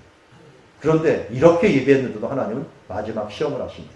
그 시험이 바로 아브라함아 하면서 그의 아들을 드리게 만든 것을 보게 됩니다. 그의 아들을 드리는 일들에 대해서 내가 아들을 데리고 독자 이삭을 데리고 이삭은 몇 세에 낳은 아들이에요? 100세에 낳은 아들. 근데 100세에 낳은 아들인데 이 아들이 나중에 보면 그 어원을 보면 이때가 최소한 12살이 넘었을 때 그러면 아버지는 112살 정도면 그보다 힘이 애들이 더 빠를 때예요. 그런데 이 길을 갈 때 예배하러 가라 그랬어요. 예배. 번제라는 게 예배죠. 예배하러 가는데 이 가는 길이 3일이었어요. 3일 길. 3일 길에 갔는데 도착해서 이삭이 보니까 아니 다 있는데 재물이 없는 거예요. 이삭이 눈치를 못 챘을까요? 저는 분명히 챘을 것이라고 봐요. 아버지보다 더 빠르고 도망갈 수도 있었는데도 불구하고 그런 자기가 나무를 등에 지고 아버지는 칼을 들고 횃불을 들고 모리아산으로 올라갔습니다. 꼭 뭐하고 갔냐면 예수님께서 다 알면서 내 뜻대로 마옵시고 아버지의 뜻대로 없어서 하면서 십자가 지고서 골고다 언덕을 올랐던 것과 같이 이삭도 그렇게 올랐던 상황이었습니다. 그때 아브라함은 칼을 들어갖고 이삭을 죽이려고 했습니다. 성경에서 여러분 히브리어는 동사가 먼저 나온다 그랬죠. 그래서 성경 말씀을 이렇게 복사를 해갖고 엔터를 칠 때요. 엔터를 쳐서 동사를 딱딱딱 끊어보세요. 한 구절에 동사가 하나, 둘, 셋, 넷, 5개가 나왔다. 이거 무조건 클라이막스입니다. 절정 부분. 이게 뭐라면 슬로비디오입니다. 슬로비디오. 슬로비디오는 아무데나 보여주는 거 아니잖아요. 동작을 딱딱딱 끊어. 보세요. 거기에 이르렀어요. 쌓았어요. 그리고 이삭을 놓았어요. 결박을 했어요. 그리고 그 나무에 또 올려놨어요. 그리고 손을 내밀었어요. 칼을 잡고 그 알을 잡으려 하니. 이거요. 그냥 하나로 할 수가 있어요. 모리아산에서 이삭을 죽이려 했더니. 이렇게 하면 끝나요. 그런데 이렇게 끊었던 것은 뭔가 이거를 보여주고 싶었던 절정적인. 이때 하나님께서 뭐라고 합니까? 아브라함아 아브라함아 하면서 그 아이에게 내 손을 대지 말라. 그에게 아무 일도 하지 말라 하면서 내가 내 아들 내 독자까지도 내게 아끼지 아니하였다라고 하는 것을 얘기합니다. 이제야 내가 하나님을 경외하는 줄 알았다. 마지막 시험이죠. 히브리서 11장 19절에서는 이렇게 얘기합니다. 그는 하나님이 능히 이삭을 죽은 자 가운데 살리실 줄을 생각한지라. 부활의 신앙이 있었습니다. 그리고 비유컨대 그는 죽은 자 가운데서 도로 받은 것이죠. 아브라함은 이미 이삭을 죽인 거예요. 그 마음으로 이미 죽였어요. 이게 히브리어에는 왜 중요하냐면 히브리어에는 시간 개념이 없어. 시간 개념. 뭐가 개념이 있냐면 결정됐느냐 결정되지 않았느냐. 그래서 완료냐 미완료냐. 이것밖에 없어요. 내가 만약 무엇을 생각했는데 하기로 결심했어요. 그건 완료예요. 미래인데 완료형이 돼버렸어요. 그래서 신명기를 잘 보면은 앞으로 들어갈 땅을 얘기하는데 갑자기 완료형을 얘기를 해요. 왜? 들어갈 게 확실하니까. 들어갈지 안 갈지 시간은 한참 남아서 몇십 년이 걸릴지 몰라요. 그런데 하나님이 말씀할 때 내가 들어가서 할 때 완료형을 써버려요. 그런데 과거의 일인데 아직도 해결이 안 된 일이에요. 과거의 일인데. 그럼 미완료를 써버려요. 그러니까 대부분은 완료 그러면 과거고 미완료 그러면 미래라고 생각하지만 이스라엘 사람들은 그게 아니에요. 그래서 믿음은 바라는 것들의 실상이다 라고 하는 말은 이스라엘 사람들에게는 아무것도 아니에요. 믿었으면 이미 이루어진 거로 생각을 하니까요. 실상으로 이루어진 거나 마찬가지라고 생각을 하니까요. 이런 면에서 예수님은 2번 죽으신 거예요. 왜냐하면 유대인들은 어떤 걸 죽음이라고 얘기하면 사형 판결을 내린 게 죽음이라고 생각해요. 죽인 게 죽음이 아니라 판결 내린 게 죽음이에요. 그래서 유대인들에게는 예수님께서 이미 성전에서 예루살렘 성전에서 판결을 내리는 순간 예수님은 1차적으로 죽은 거예요. 유대인들에게. 그런데 로마인들에게는 그게 아니에요. 시간이 중요해요. 그리고 예수님은 어디에 죽었느냐? 영문박 골고다 언덕에 죽었어요. 근데 우리는 자꾸만 영문박 골고다 언덕에서 죽은 것만 생각하잖아요. 그런데 예수님은 사실은 먼저 성전에서 죽으셨어요. 근데 성전이 뭐였어요? 바로 여호와 일의 장소예요. 그곳에서 먼저 죽으신 거예요. 유대인들에. 그래서 여기 보면 아브라함이 이삭을 드리는 장면 있죠? 이게 어디냐면 골고다 그림이에요. 여기 예수님께서 죽으시는 장소 있죠? 그리고 옆에 예수님의 십자가 있었던 골고다 이 돌이 여기 있어요. 십자군 시대 때 만든 그림이고, 그리고 그 전부터 아브라함이 이삭을 드리는 것은 예수님을 드리는 것과 일치를 시킵니다. 예수님께서 아무 데서나 죽은 게 아니라 여호와 이레 준비한 것. 하나님께서 여호와께서 준비하시리라. 신성한 염소를 준비하였듯이 이제 뭔가 놀라운 것을 준비할 것이다 라고 했는데 아브라함은 몰랐겠죠. 그렇지만 하나님께서는 계획하셔서 이것을 준비하게 됩니다. 그래서 예루살렘, 이것은 샬롬의 성이라고 부릅니다. 평화의 성이라고 부르는데, 여기서 일어난 일을 일단 정리를 하겠습니다. 여기 성전 모형이 있는 곳인데요. 자, 먼저 이곳이 바로 선악과가 있었던 에덴 동산이었다 하는 걸 말씀을 드렸습니다. 여기서 죄가 시작이 되었습니다. 그런데 이곳에 아브라함을 보내갖고 거기에서 여호와의 일의 땅으로 준비했습니다. 누구를 드리기 위해서? 아들을 드린 장소에서 내가 내 아들을 준비했다 하는 것을 하나님은 염두에 두셨습니다. 그리고 나서 이곳에 누가 왔느냐? 다윗이 와갖고 여기서 제단을 쌓습니다. 이곳이 아라우나 타작마당 혹은 오르난 타작마당이라고 부릅니다. 왜 갑자기 여기를 샀느냐? 다윗이 큰 실수를 하나 했는데, 인구조사를 할 때 창세기 30장에 보면은 반드시 반세겔씩 생명의 값을 드려라, 모든 사람의 생명의 값을 드리면서 인구조사를 해라, 출애굽기 말씀했는데, 이걸 어기고 군사 조직을 만든다는 이유로 인구조사를 한 거예요. 그랬더니 전염병이 있어 3일 안에 7만 명이 죽는 겁니다. 예루살렘도 막 지금 전염병이 돌려고 하는데, 하나님, 나를 차라리 죽이십시오 했더니 선지자가, 갓선지가 빨리 올라가갖고 이 타작마당에 올라가고 빨리 하나님 제단 쌓아라. 알고 봤더니 그 타작마당이 여호와 일의 땅. 그리고 역대기에 보면은 역대에 보면은 여기에 갑자기 제단을 쌓았는데 하늘에서 불이 떨어서 응답을 합니다. 불로 응답하신 일들이 몇 번 있는데, 이게 제사장으로 아론이 맨 처음에 임명을 받을 때 불로 한번 떨어져요. 두 번째가 다윗이 이 제단을 쌓을 때입니다. 세 번째는 여러분들이 잘 아는 갈멜산에서 쌓은 번제물을 할 때 갈멜산에서 엘리야에게 떨어집니다. 그래서 제사장, 왕, 선지자 다 모두의 뭐가? 기름 부음 받은 자, 메시아라고 하는 기름 부음 받은 자들에게 하늘의 불을 임하는 것을 보게 됩니다. 어쨌든 여기가 생명의 값을 대신해 갖고 값을 드리자 하나님께서 응답을 해주셨습니다. 그리고 나서 다윗이 이곳이 하나님의 성전을 지을 곳이다 해서 솔로몬이 성전을 짓게 됩니다. 솔로몬이라는 이름이 샬롬입니다. 실로모 해갖고 샬롬이라는 뜻을 가진 거예요. 그래서 이 샬롬을 이루기 위해서 예수님께서 이곳에서 유대인들에게 사형 선고를 받으셔서 죽으시게 되는 것을 보게 됩니다. 결국은 이 모든 것에 하나님의 구원의 계획이 들어가 있습니다. 죄가 있었던 이곳에 아들을 준비하고 우리들의 생명값을 주기 위해서 바로 예수님께서 여기서 죽으실 것을 예비하였고, 이 간격간의 수천 년의 계획을 하나님께서는 하나하나 준비시켜 가시다가 우리들의 구원을 위해서 예루살렘에서 샬롬의 성에서 하나님과 우리 사이의 샬롬을 이루기 위해서 예수님을 이 땅에 보내신 것이라고 할 수가 있습니다. 이게 하나님의 구원의 계획이었고, 이것이 여호와 이레의 계획이었습니다. 자, 오늘 말씀을 마무리합니다.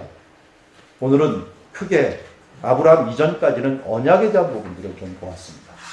하나님께서 에덴 동산을 통해서 정말 언약이 무엇인가 하는 부분들을 우리에게 알려주었습니다.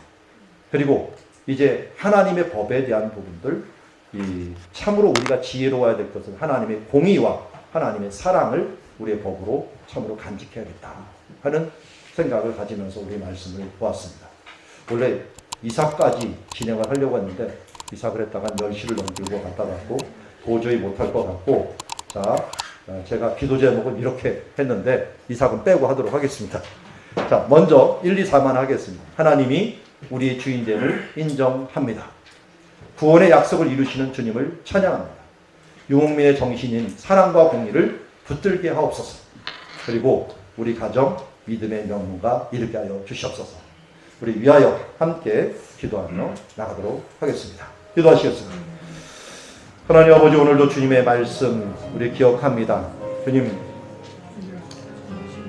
선악과를 따먹은 것이 아담과 하와가 아니라 바로 나 자신입니다.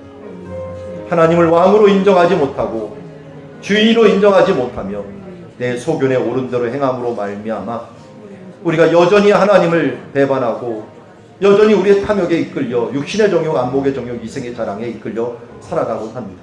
주님, 이제 다시 한번 주님이 우리의 주인 되심을, 선악을 분별하는 모든 것, 우리의 결정권을 하나님께 맡기며 기도 외에는 다른 것으로 결정하지 않겠노라고 생각하며 기도하며 나아가게 하여 주시옵소서. 하나님, 구원의 약속을 이루시는 주님을 찬양합니다. 하나님께서 수천 년의 계획을 통하여 이 구원의 약속을 이루어 주었고 십자가로 완성이 되었습니다. 주님, 이 십자가 밑에 날마다 나가기를 원합니다. 주님, 이 유목민의 저신인 사랑과 공의가 십자가로 완성이 되었듯이 주님, 우리가 다른 것으로 나의 삶의 모든 것을 결정하지 않고 주님께 맡기며 그 십자가 안에서 우리의 공의와 사랑을 실천해 나가는 주님 지혜로운 청지기들 되게 하여 주시옵소서. 하나님, 유목민 정신을 지킨 사람들만이 믿음의 명가를 이루어 갔습니다. 주님, 다른 것에 욕심내지 말고 정말 저뿐만 아니라 우리 주변에 있는 모든 사람들이 주님 정말 사랑을 실천하고 정의를 실천하는 일들을 우리 최우선의 과제로 삼고 그것만을 위하여 달려갈 수 있는 주님의 자녀들 되게 하여 주옵소서. 세상의 성공의 욕심에 우리의 눈을 가지고 그 소유의 욕심에 우리의 눈을 가지지 않게 하여 주옵시고 주님, 모든 것들을 주여 주님을 섬기는 일에 우리의 모든 에너지를 집중하고 우리의 초점을 맞출 수 있는 유목민의 정신, 유목민의 신앙 우리가 가지며 하나님의 사랑과 공의를 완성해 나가는 주의 자녀들 되게 하여 주시옵소서. 하나님, 오늘 배운 말씀이 우리 마음속에 새겨져서 여기 있는 모든 사람들이 하나님의 나라의 명문가를 이루게 하여 주시옵소서. 예수님의 이름으로 기도드리옵나이다. 수고하셨습니다. 네, 우리 수고하신 목사님 다시 한번 크게 박수할까요?